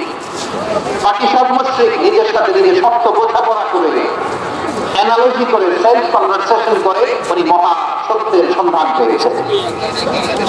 উনি আকাশের তারা দেখে ভাবে মনে হয় এটাই আমার খোদা, ঘরে দেখে তারা নাই, মনে মনে বলে না তাইলে এটা না। আবার চাঁদ দেখে বলে চাঁদটা বড় মায়া লাগে, মনে হয় এটাই আমার রব, ঘরে দেখে চাঁদও নাই, কয় না এটা না। এরপরে দ্বিপ্রহরের জলজলে সূর্যটা খা খা করে গোটা পৃথিবীটাকে রৌদ্র দিয়ে তাপিয়ে রাখে। তিনি ভাবলেন মনে হয় এটাই আমার রব, কারণ এটাই সবচেয়ে বড়। কিন্তু বিকেল বেলা ওই সূর্যটাও যখন চলে যায়, ইব্রাহিম বলে না এটাও তো নাই, আমার খোদা যদি আমার ছেড়ে চলে যায়, বিপদে পড়লে আমার উদ্ধার করবে কে? এভাবে নিজের সাথে অ্যানালজি, সেলফ কনভারসেশন করতে করতে করতে তিনি মহা সত্যের সন্ধান পেয়েছেন। সুবহানাল্লাহ বলেন। ডিসিশন নিয়ে ঘোষণা দিলেন, ইন্নী ওয়াজ্জাহতু ওয়াজহিয়া লিল্লাযী ফাতারাস সামাওয়াতি ওয়াল আরদা হানিফান ওয়া মা আনা মিনাল মুশরিকিন। নিশ্চয় আমি এমন সত্তার দিকে মনোনিবেশ করলাম, মুখাপেক্ষী হলাম, যিনি আকাশ বানিয়েছেন, জমিন বানিয়েছেন, আমি মুশরিক নই। সুবহানাল্লাহ। পারতেন? আপনি পারতেন? কেউ নাই, লক্ষ লক্ষ মুশরিক, আপনি একা। ওনার মতো এরকম বিজয় সমস্যা দিয়ে আল্লাহকে খুঁজে পাইতে পারছেন আপনি? কি নবী ছিলেন? আল্লাহকে খুঁজে পেয়ে যখন আল্লাহ আমাদের শুরু করলো, এই কথা ছড়ায় পড়লো চারদিকে। নমরুদ সেখানে ইব্রাহিমকে ডেকে পাঠালো। নমরুদ বলে, ইব্রাহিম তুমি নাকি মূর্তির পূজা না করে কোন নতুন রবের ইবাদত করো, কে তোমার রব? ইব্রাহিম বললেন, রব্বি আল্লাযী ইউহয়ী ওয়া ইউমীত, আমি এমন রবের ইবাদত করি যিনি জীবন দেন, যিনি মৃত্যু দেন। নমরুদ বলে, নাকি তোমার রব জীবন দেয় মৃত্যু দেয়? আর এটা তো আমি দেই, আমিও তো জীবন দেই, আমিও তো মৃত্যু দেই। ইব্রাহিম বললেন, কেমন করে তুমি জীবন দাও মৃত্যু দাও, একটু দেখাও তো। নমরুদ জেলখানা থেকে দুজন কয়েদি ডেকে আসলো, কয়েদি এনে অর্ডার করলো, একটাকে এখনই সে হচ্ছে মৃত্যুদণ্ড দেওয়া হলো, বিনকে দিয়ে রক্ত বের। নমরুদ করে, দেখো দুজনকে ধরে আনলাম, একজন কয়েদিকে দিলাম ডেথ পেনাল্টি, মৃত্যুদণ্ড, পরে মৃত্যু দিলাম। আরেকজন যে দাঁড়িয়ে আছে, চাইলে ওরেও আমি মৃত্যুদণ্ড দিতে পারি, কিন্তু না, ওরে আমি দিব না, ওরে আমি বাঁচায় দিলাম, ছেড়ে দিলাম, মানে জীবন দিলাম। দেখো ইব্রাহিম, তোমার চোখের সামনে একজনের মৃত্যু দিলাম, আরেকজনের জীবন দিলাম। আপাতত দৃষ্টিতে তাই তো, একজনের তো জীবন দিল, আরেকজনের মৃত্যু দিল।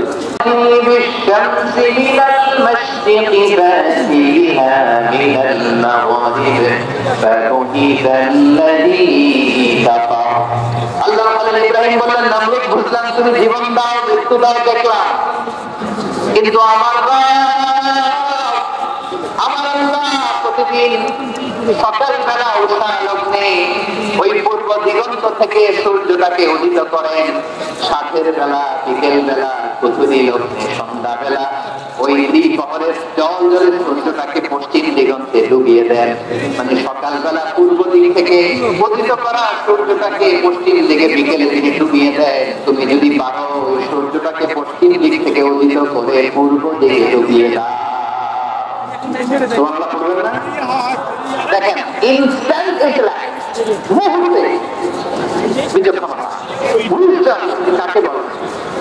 নমরুদ পারবে, নমরুদের বাপ পারবে, ওর দাদা, ওর 14 গোষ্ঠী, গোটা বিশ্বের সব ক্ষমতাধর রাষ্ট্রনায়করা একসাথে হলে পারবে না? বহিকালীন আমার পারে নাই, ব্যর্থ হয়েছে। এবার টেলিভিশনে চলে এসেছে, আগুন বলে মুখোমুখি জাহিন, ওর সাথে তর্ক নয়, না পেরে এবারে আগুনে ফেলা, বিশাল বিশাল গাছ কেটে লাকড়ি এনে আগুনের কুণ্ডলি বানানো হলো, দাও দাও দাও দাও করে আগুন জ্বলে। আল্লাহর খলিল ইব্রাহিমকে আগুনে নিক্ষেপ করা হবে।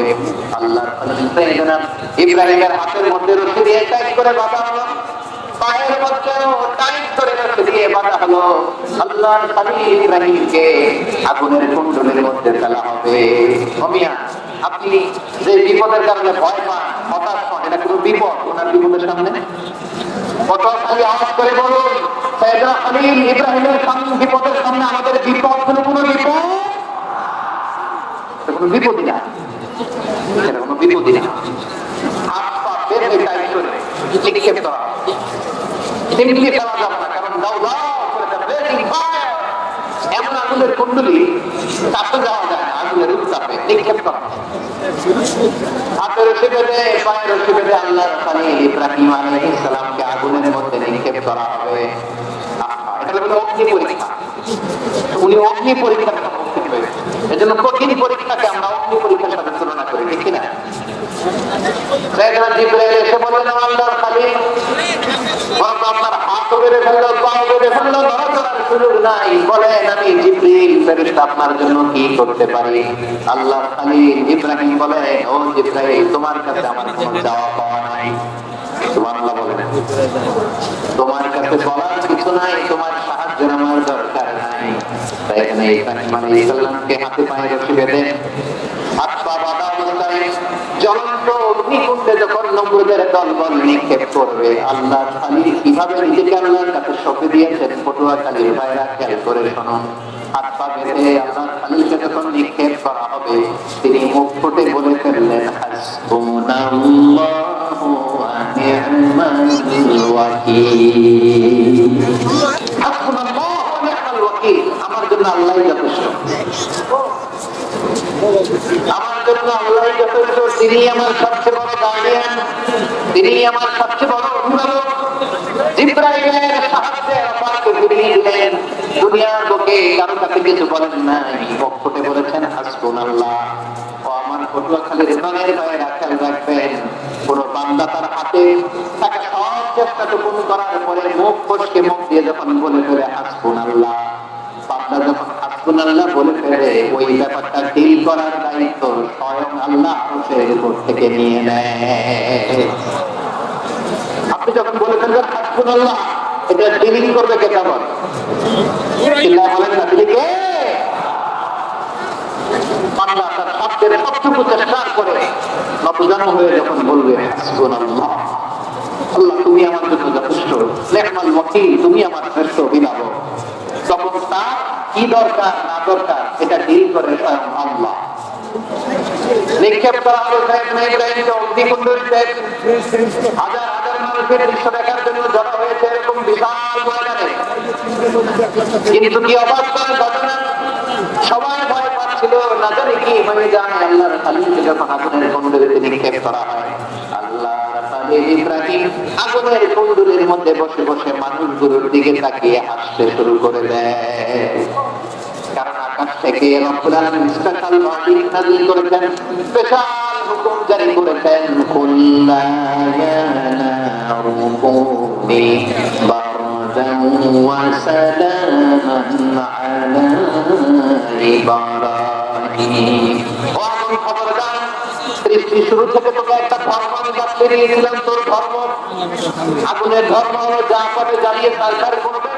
আল্লাহ বললেন আগুন তোর ধর্ম দিয়েছিলাম, তুই সব জ্বালিয়ে পুড়িয়ে সারকার করে দিবি, কিন্তু ক্ষণিকের জন্য আমি তোর জ্বালিয়ে দেওয়ার ক্ষমতাকে কেড়ে নিলাম,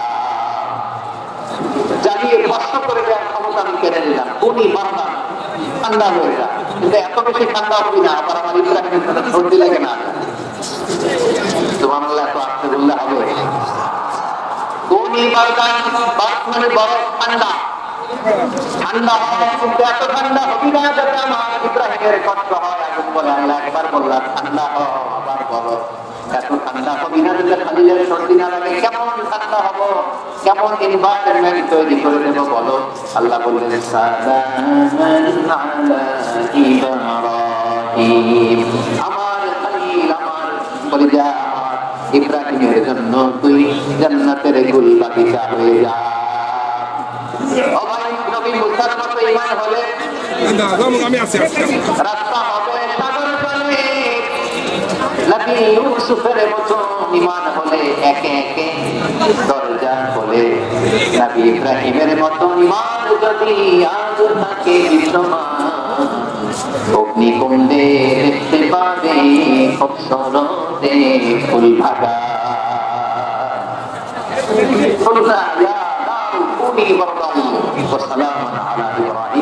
বান্দা যখন মুখ দিয়ে বলে হাসবুনাল্লাহ, আমার আল্লাহ আমার জন্য যথেষ্ট, এই বলে যখন নিজেকে সঁপে দেয়, তার কি লাগবে ওই দায়িত্ব ফাইন নিয়ে নেয় কে? সবাই বলেন ফাইন নিয়ে নেয় কে? তাহলে আমার প্রিয় ভাইরা, বিপদের শুরুতেই আমরা বলবো ইন্না লিল্লাহ, শুরুতে কি বলবো? এরপরে যেই বাক্যটা পড়ে নিজের পরিস্থিতিকে আল্লাহর দরবারে সঁপে দিব, সেটা হচ্ছে হাসবুনাল্লাহ। সেটা কি?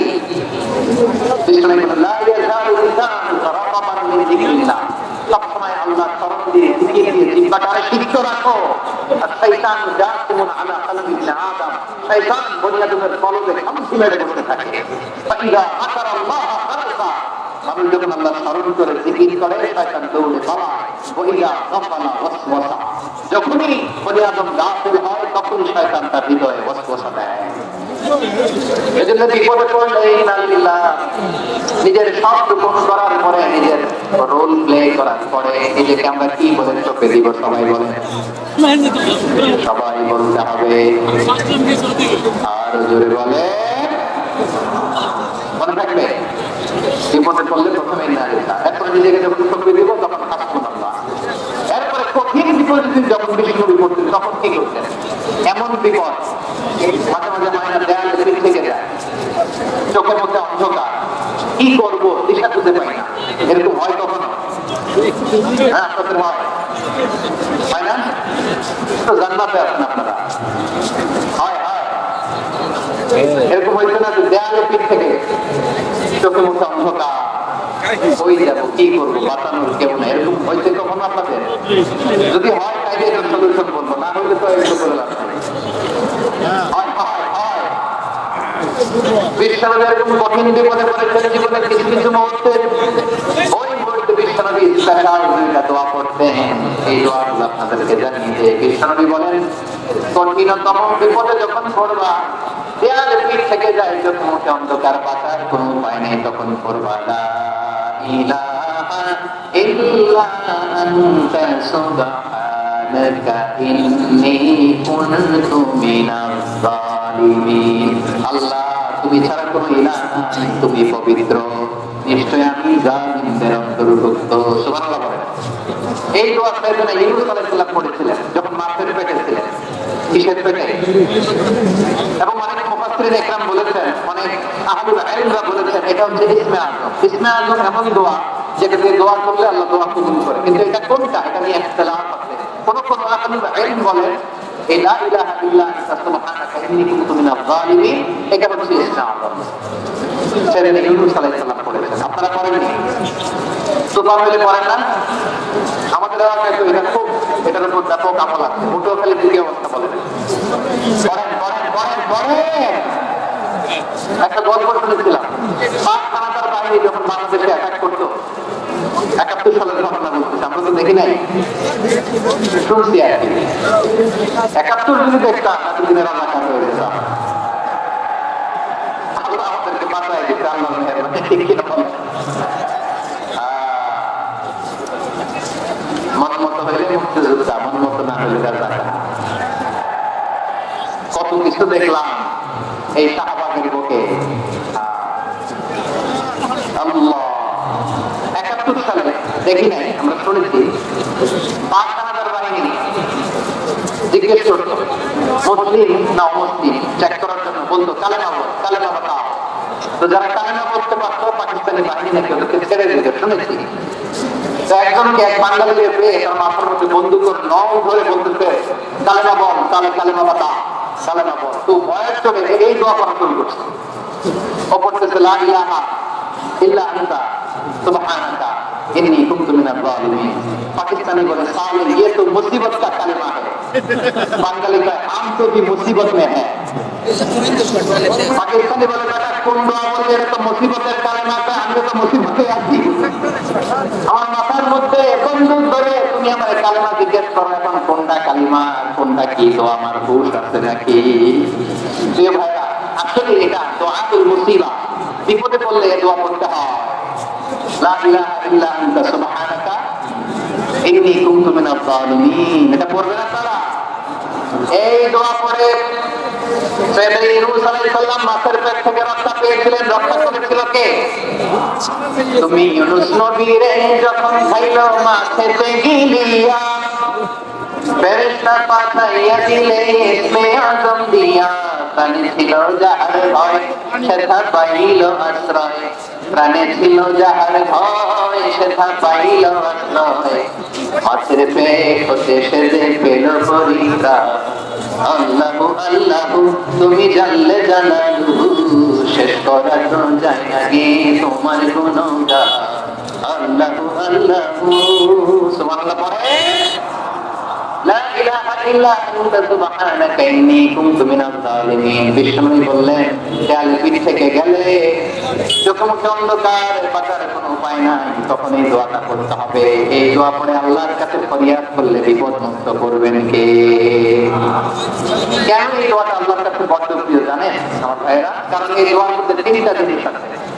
আমি যেরকম আঙ্গুল উঁচু করেছি এরকম করেন তো, 3টা। কয়টা? 3টা। 1 নম্বরে হচ্ছে তাওহীদ, 2 নম্বরে তাসবিহ, 3 নম্বরে তাকরীর। আই রিপিট, আবারও বলছি, 1 নম্বরে তাওহীদ, 2 নম্বরে তাসবিহ, 3 নম্বরে তাকরীর। এই দোয়াটা আল্লাহর কাছে এত পছন্দনীয় কারণ এই দোয়ার প্রথম অংশে আছে তাওহীদ, আল্লাহর একত্ববাদের ঘোষণা। লা ইলাহা ইল্লা আনতা, আল্লাহ আপনি ছাড়া কোনো ইলাহ নাই, উপাস্য নাই, একথা বললে আল্লাহ বড় খুশি হয়ে যায়। সুবহানাল্লাহ পড়েন। এত আর দ্বিতীয় অংশে আছে তাসবিহ, মানে আল্লাহর প্রশংসা, প্রশংসাসূচক বাণী। সুবহানাক সুবহানাক সুবহানাক, ও আল্লাহ আমি আপনার পবিত্রতা ঘোষণা করছি। সুবহানাক, একথা শুনলেও আল্লাহ খুশি হয়ে যায়। সুবহানাল্লাহ পড়েন। এই দোয়ার তৃতীয় অংশে আছে তাকরীর। তাকরীর মানে পাপের স্বীকৃতি। তাকরীর মানে কি? তাকরীর মানে পাপের স্বীকৃতি। এই দোয়ার তৃতীয় অংশে আছে ইন্নী কুনতু মিনাল যালিমিন, ও আল্লাহ জালিমদের অন্তর্ভুক্ত। আল্লাহ আল্লাহ আমি জালিম, আল্লাহ আমি ভুল করেছি, অন্যায় করেছি, আল্লাহ আমি জালিমদের অন্তর্ভুক্ত। এই পাপের স্বীকৃতি, অ্যাকনলেজমেন্ট আল্লাহ করতে পছন্দ করে। যখন আল্লাহর কাছে আপনি ছোট হবেন, ছোট হতে হতে যত ছোট হবে ওই দৃশ্যটা দেখে আল্লাহ করতে পছন্দ করে। সুবহানাল্লাহ বলে। 3 নম্বর অংশ ইন্নী কুনতু মিনাজ যালিমিন, আল্লাহ আমি জালিমদের অন্তর্ভুক্ত। সাইয়েদনা আদম আলাইহিস সালাম ভুল করে যখন নিষিদ্ধ গাছের ফুল খেয়ে ফেললেন, ফল খেয়ে ফেললেন, আল্লাহ বললেন না, ক্ষমা পেতে চাই, তুমি আর হাওয়া মিলে স্বীকৃতি দাও, পাপের স্বীকৃতি আর করো। রব্বানা ظلمنا أنفسنا وإن لم تغفر لنا وترحمنا لنكونن من الخاسرين. والله يا آدم وحواء ظلمنا أنفسنا, আমরা আমাদের নফসের উপর বড় জুলুম করেছি। আল্লাহ وإن لم تغفر لنا وترحمنا, আপনি যদি ক্ষমা না করেন, আপনি যদি দয়া পরবশ না হন, আপনি যদি রহম না করেন, আমরা তো ক্ষতিগ্রস্তদের মধ্যে শামিল হয়ে যাব। এই দোয়া করার সাথে সাথে সাইয়েদনা আদম আর হাওয়া আলাইহিস সালামকে ক্ষমা করে দিলেন কে? তাহলে এই দোয়ার 3 নম্বর অংশ তাকরীর, এটা আল্লাহ বড় পছন্দ করে। আমার কলিজার টুকরা ভাইরা, গুনাহ করে স্বীকার করতে হবে, এটা আল্লাহ ভালোবাসেন। সাইয়েদনা আবু বকর রাদিয়াল্লাহু তাআলা বিষ্ণু ইসলামকে বললেন, ইয়া রাসূলুল্লাহ আল্লিমনি দুআ আদউ বিহি ফি সালাতি, নবী আপনি আমার এমন একটা স্পেশাল দোয়া শিখায় দেন যে দোয়াটা আমি নামাজে পড়ব। নবী বললেন, তাহলে তুমি পড়ো, আল্লাহুম্মা ইন্নী যালামতু নাফসি যুলমান কাসীরান ওয়া লা ইয়াগফিরুয যুনুবা ইল্লা আনতা ফাগফিরলি মাগফিরাতাম মিন ইনদিকা ওয়ারহামনি ইন্নাকা আনতাল গফুরুর রহিম। সুবহানাল্লাহ। সালাম ফিরে পড়েন, কথা কয় না, পরে নামাজে যদি দোয়া করতে বলে যায়, এই দোয়াটা পড়বা, আল্লাহুম্মা ইন্নী যালামতু নাফসি, আল্লাহ জুলুম করেছি আমার নফসের উপর, যুলমান কাসীরা, অনেক জুলুম, ওয়া লা ইয়াগফিরু যুনুবা ইল্লা আনতা, আপনি ছাড়া এই জুলুম, এই পাপ ক্ষমা করার দ্বিতীয় কোনো রব নাই। আপনি আল্লাহ ছাড়া আমাদের গুনাহ কে কে ক্ষমা করতে পারে বলেন তো? কে পারে? কে? এজন্য আল্লাহ বলেন, আল্লাহ আমি ছাড়া তোমার গোলামের অভাব নাই, আমি ছাড়া এই জমিনের বুকে তোমার গোলামের অভাব নাই, কিন্তু তুমি ছাড়া তো আমার দ্বিতীয় কোনো রব নাই। পারবেন বলতে? পারবেন? চোখের পানি ছেড়ে আল্লাহরে বলবেন, আল্লাহ তুমি আমার রব, তুমি আমার সব। কি বলবেন? আল্লাহ আমার রব, সবাই বলুন, আল্লাহ আমার রব, দমে দমে তনু মনে তারি অনুভব, আল্লাহ আমার রব। আল্লাহ বলেন, আল্লাহ তুমি আমার রব, তুমি আমার সব। আল্লাহ আমি ছাড়া এই জমিনে তোমার গোলামের অভাব নাই, তুমি ছাড়া আমার দ্বিতীয় কোনো রব নাই। একথা বলে চোখের পানি ছেড়ে আল্লাহরে স্বীকৃতি দেন, আল্লাহ আমি পাপী, আল্লাহ জামিনে আমার চেয়ে বড় পাপী আর কেউ নাই। ওযু করে সিজদায় লুটিয়ে পড়ে চোখের পানি ছেড়ে আল্লাহরে পাপের স্বীকৃতি দেন, আল্লাহ এমন কোন জুলুম নাই, গুনাহ নাই আমি করি নাই, সাগীরা কবিরা, জেনে না জেনে, ইচ্ছায় অনিচ্ছায়, শিরক বিদআত সব গুনাহ করেছি। আল্লাহ আকাশের নিচে জমিনের উপরে আমার চেয়ে বড় গুনাহগার আর কেউ না। চোখের পানি ছেড়ে আল্লাহরে বলেন, আল্লাহ আমি ছাড়া তোমার গোলামের অভাব নাই, তুমি ছাড়া আমার দ্বিতীয় কোনো রব নাই, তুমি ছাড়া তো কেউ আমার গুনাহ ক্ষমা করার নাই, তুমি আমার রব, তুমি আমার সব। বলতে পারবেন? এই তাকরীর আমার পথখানের ভাই, এই স্বীকৃতিটা দেখলে আল্লাহ করতে ভালোবাসে, কারণ সবাই গুনাহগার, সবাই কি বিশ্বনবী বলেন, কুল্লুকুম খাত্তাউন, বানি আদম, আমরা সবাই পাপী, সবাই কি? সবাই পাপী, আমরা সবাই পাপী, আপন পাপের ভাগ ছাড়া দিয়ে অন্যের পাপ পাপী। আমরা যে পাপী এটা ভাবতে মনে চায় না কারণ, খালি অন্যের পাপ দেখি আমরা, এটা ভুল। ওর এই পাপ, ও পাপী, ও জানে, ও জাহান্নামী, এরকম একটা ক্যারেক্টার। আমার যে কি হালাত এটার খেয়াল নাই। খেয়াল করতে হবে যে আমি সবচেয়ে বড় পাপী, ঠিক কিনা বলেন? পাপ করি না এমন কেউ আছি? হ্যাঁ আছি। কেউ না জানলেও জানে কে আমার পাপের ঘটনা? পৃথিবী না জানুক আমি তো জানি আমি কি পাপ করেছি। আমার কলিজা টুকরা ভাইরা, মাথাটাকে নিচু করে জীবনের সব গুনাহ ফিরিস্তিগুলো একটা একটা করে স্বীকার করে আল্লাহকে বলেন, আল্লাহ আমি পাপী, আল্লাহ আমার যে বড় পাপী এই দুনিয়াতে কেউ নাই, আকাশের নিচে জমিনের উপরে আমার যে বড় পাপী কেউ নাই। একটা একটা করে আমরা স্বীকার করি আমি পাপী, সব পাপের স্বীকৃতি দিলাম। পৃথিবী না জানুক আমি তো জানি আমি কি পাপ করেছি। হায় আমার পাপীর করলে বিচার, বাঁচার আমার না উপায়। দয়াময় তুমি মাফ করো আমায়, মাফ করো আমায়। আল্লাহ তাআলা যদি দয়া করে আমাদেরকে মাফ না করে, আমাদের বাঁচার কোনো উপায় নেই। আপনি কি ভেবেছেন আপনার নামাজ দিয়ে আপনি জান্নাতে যাবেন? আপনি তাহাজ্জুদ গুজার, সেজদা দিতে কপালে দাগ ফেলেছেন, এটা আপনারা জান্নাতে দেবে না। আপনি এলাকার সবচেয়ে বড় হাতের তাই দানশী, এই দানের ভরসায় বসে আছেন, সুশীল কথা।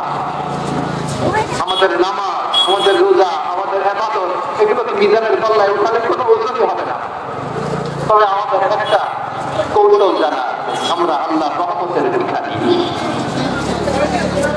আমরা সেদিন আগে গুনাহ স্বীকৃতি দিয়ে দেব। আমরা বলবো আল্লাহ কি প্রশ্ন করার আগে তোমার একটা কথা বলি, আমার কিছু জিজ্ঞেস করুন, আমি সব করেছি। এমন কোন পাপ নাই যে পাপ আমার বিয়ে হয় না। তোমার রহমত দিয়ে তুমি জান্নাতে পাঠাবা, তোমার দয়ায় জান্নাতে যেতে চাই, আমল দিয়ে না। পারবেন বলতে? কিয়ামতের দিনে আমরা বলবো আল্লাহ আমার আমল দিয়ে জান্নাত চাই না, আমি তোমার দয়া দিয়ে জান্নাত চাই। তোমার দয়া ছাড়া আমার কোনো উপায় নাই। কারণ আল্লাহ যদি বিচার করে পাতার কারো উপায় নাই। আল্লাহ যদি বলে ফেলেন তুই এটা করলি কেন, ওখানে গেলি কেন, কোরআনে 1000 বার নিষেধ করলাম তারপরে পাপে জড়ালি কেন, এরকম প্রশ্ন ছুড়ে দিলে আমার উত্তর আছে? পাতার কোন উপায় আছে? রোজ হাসরে আল্লাহ করুণা বিচার, আল্লাহ করুণা বিচার, বিচার চাই না তব দয়া সামনে তাই আমি গুনাহগার করুণা বিচার। আগে মোরা আইতেছি আপনারা আমল দিয়ে জান্নাতে যাবেন, কি দিয়ে যাবেন? আল্লাহর দয়া দিয়ে, আল্লাহর রহমত দয়া ছাড়া কেউ জান্নাতের চেহারাও দেখতে পাবে না। আমার প্রিয় ভাইরা, এই তো আল্লাহর কাছে পছন্দনীয় হওয়ার কারণ তিনটা। হওয়ার প্রথম অংশ আছে তাওহীদ, আল্লাহর একত্ববাদের ঘোষণা। এই দোয়ার দ্বিতীয় অংশ আছে তাসবিহ, আল্লাহর প্রশংসা সূচক বাণী। এই দোয়ার 3 নম্বর অংশ পাপের স্বীকৃতি। তাহলে আমরা সবাই গুনাহগার, আমরা আল্লাহর কাছে পাপের স্বীকৃতি দিয়ে বলবো আল্লাহ ইন্নী কুনতু মিনাজ জালিমিন। আমরা জুলুম করেছি, পাপ করেছি, অন্যায় করেছি, আমরা বুঝতে পারি নাই, শয়তানের ওয়াসওয়াসায় পড়ে, বন্ধুর বাসনায় পড়ে, নফসের খায়েশ মিটাতে যে আমরা করে ফেলেছি। তুমি গুনাহ না মাফ না করলে আমাদের গুনাহ মাফ করার কেউ না, এটা কিনা বলেন? এভাবে অনুতপ্ত হয়ে যদি আল্লাহর কাছে দোয়া করেন, দেয়ালের পিঠ থেকে গেছে, কোন রাস্তা নেই বের হওয়া, ওই মুহূর্তে আপনাকে বিপদ থেকে উদ্ধার করবে কে? বিশ্বনবী চরম বিপদে পড়লে দুটা দোয়া করতেন। প্রথম হলো এটা, লা ইলাহা إلا أنت سبحانك إني كنت من الظالمين এই দোয়াটা আমরা বেশি বেশি করব ভাই রাজি আছেন সবাই আওয়াজ করে পড়ুন ইনশাআল্লাহ আমার প্রিয় ভাইরা বিপদে পড়লে বিশ্বনবী আরো একটা দোয়া করতেন লা ইলাহা ইল্লাল্লাহুল আযীমুল হালিম لا إله إلا الله رب العرش العظيم لا إله إلا الله رب السماوات والأرض ورب العرش الكريم এই যে বললাম রেকর্ডে এখন তার ইনস্ট্যান্ট মুখস্থ না হলো পরে মুখস্থ করে নেবেন আল্লাহ ছাড়া কোনো উপাস্য নাই তিনি সমহান মহাসহিষ্ণু আল্লাহ ছাড়া কোনো উপাস্য নাই তিনি সমহান আরশের অধিপতি আল্লাহ ছাড়া কোনো উপাস্য নাই তিনি আকাশের মালিক জমিনের মালিক তিনি সুবিশাল আরশের অধিপতি সুবহানাল্লাহ পড়েন এই দোয়াটা কেউ যদি পড়ে যদি এর ওসিলা করে দোয়া করে তাকে বিপদ থেকে মুক্তি দেয় কে মনে থাকবে আপনাদের তার বিপদের প্রথম ধাক্কায় কি যেন করতে হয় ইন্না লিল্লাহ তারপরে কি বলে আল্লাহর কাছে নিজেকে সঁপে দিতে হয় দেয়ালের পিঠ থেকে গেলে লা ইলাহা ইল্লা আনতা সুবহানাকা ইন্নী কুনতু মিনাজ জালিমিন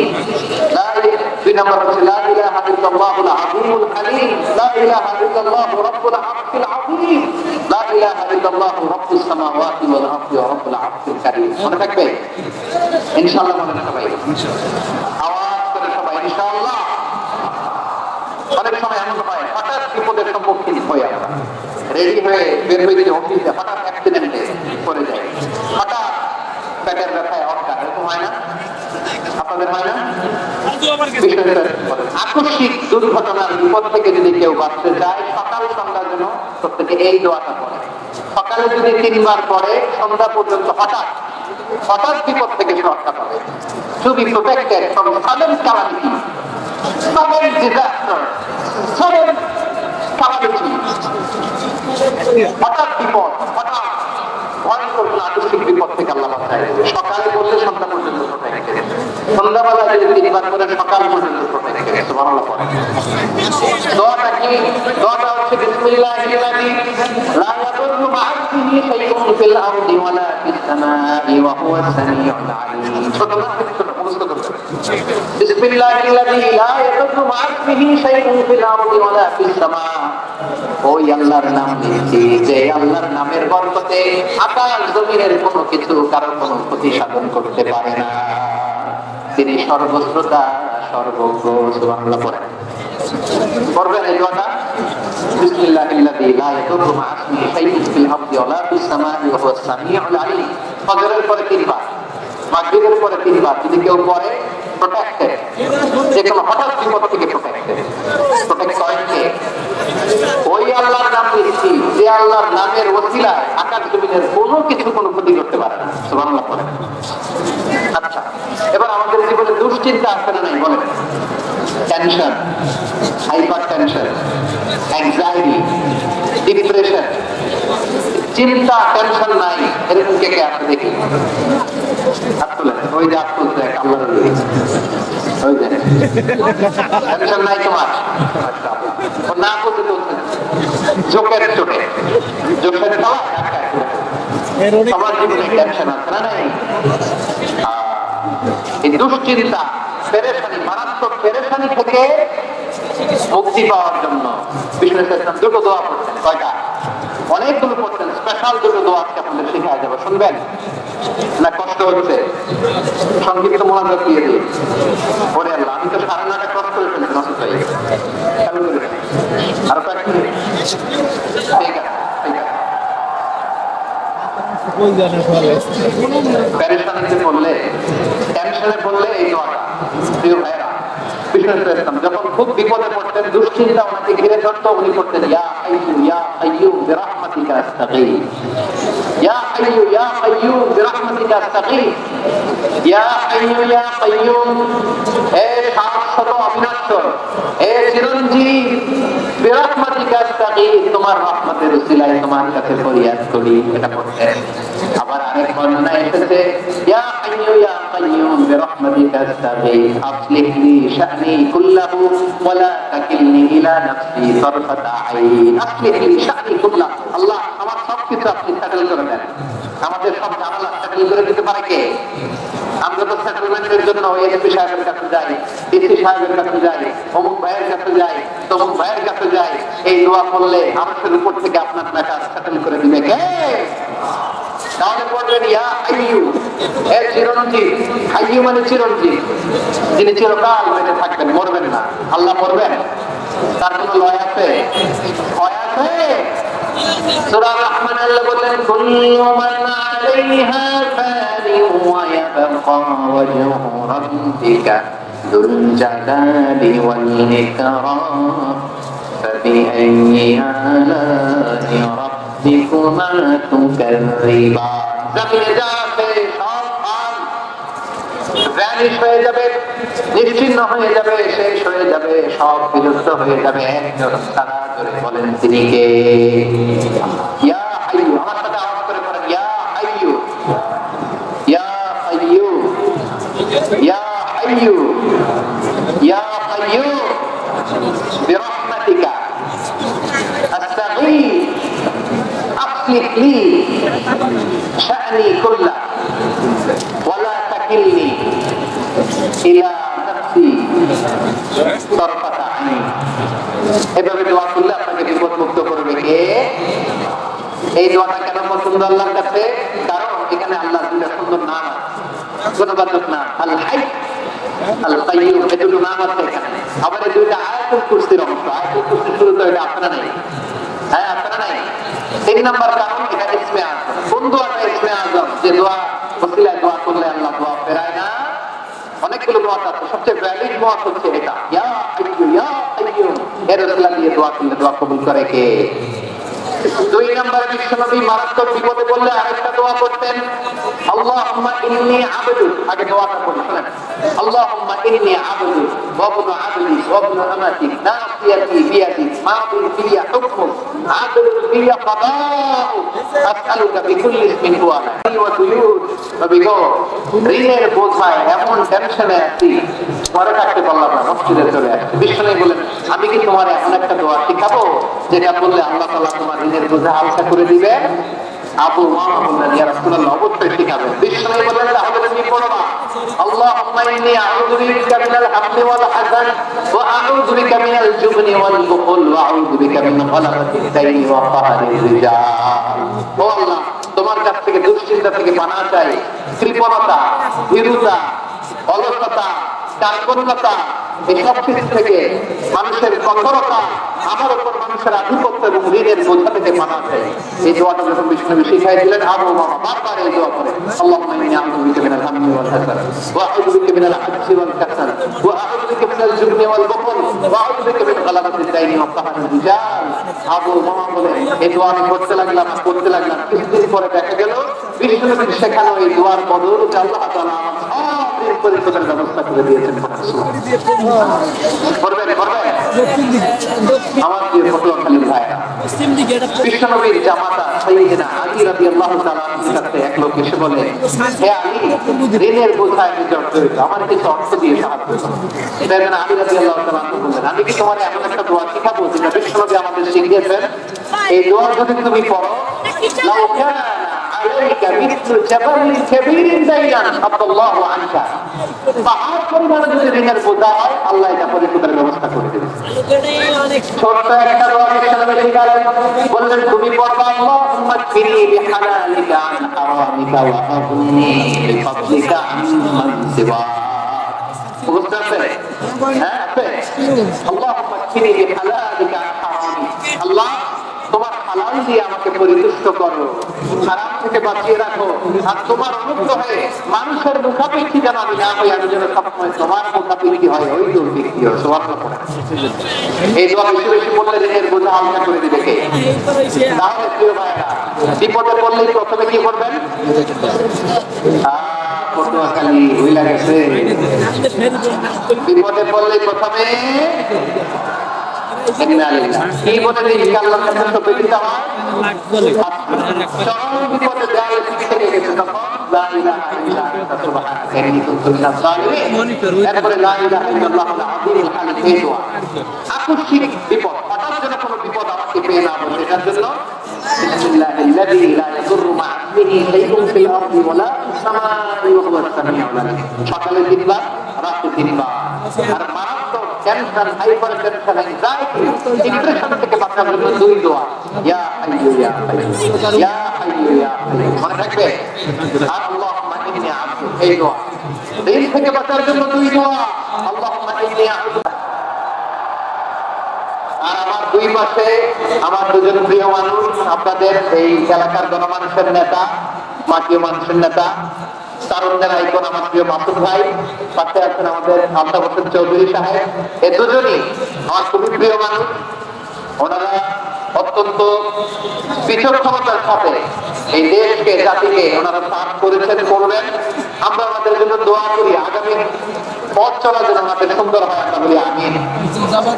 ওনারা যেন বাংলাদেশকে লিড দিতে পারে, মিলেমিশে আমরা যেন একাকার হয়ে যেতে পারি, আমরা জাতীয় ঐক্যের বাংলাদেশ যেন দেখতে পারি। আল্লাহ তুমি তৌফিক দাও। এই পটুয়াখালীর বেনজিদেরকে আল্লাহ তুমি কবুল করো। 3টি মাঠে আমার কলিজার টুকরা মা বোনেরা এই শীতের রাত উপেক্ষা করে যারা উপস্থিত হয়েছেন, তাদেরকে আল্লাহ তাআলা খাদিজাতুল কুবরা আয়েশা রাদিয়াল্লাহু তাআলা আনহার মতো কবুল করুক, আমরা পড়ি আমিন। আমাদের ওয়েলফেয়ার ফাউন্ডেশনের চেয়ারম্যান আব্দুল্লাহ নাহিয়ান ভাই অনেক কষ্ট করেছেন, দোয়া চেয়েছেন, আল্লাহ ভাইকে কবুল করুক। অনেকের আব্বা আম্মা ইন্তেকাল করেছেন, দোয়া চেয়েছেন, আল্লাহ তাআলা জান্নাত নসিব করুক। আমাদের মোহতারাম চৌধুরী সাহেবের স্ত্রী, সম্মানিত সহকর্মী, তিনি থাইল্যান্ডে আছেন চিকিৎসারত, শুধু মাহফিলের জন্য উনি একদিনের সফরে নিয়ে এসেছেন। আমরা ওনার জন্য শিফায়ে কামিলা দোয়া করি, আল্লাহ তাআলা শিফা নসিব করুন। প্রিয় ভাইরা, সব সময় কোরআনের পক্ষে থাকেন, ইসলামের পক্ষে থাকেন, দেশের সার্বভৌমত্বের পক্ষে থাকেন। আবার হয়তো আপনাদের সাথে দেখা হয়ে যাবে অন্য কোনো তাফসীরুল কোরআনের ময়দানে। সুবহানাকাল্লাহুম্মা ওয়া বিহামদিকা আশহাদু আল্লা ইলাহা ইল্লা আনতা আস্তাগফিরুকা ওয়া আতুবু ইলাইক। রব্বানা ظلمنا أنفسنا وإن لم تغفر لنا وترحمنا لنكونن من الخاسرين. ربنا آتنا في الدنيا حسنة وفي الآخرة حسنة وقنا عذاب النار. ربنا تقبل منا إنك أنت السميع العليم وتب علينا يا مولانا إنك أنت التواب الرحيم.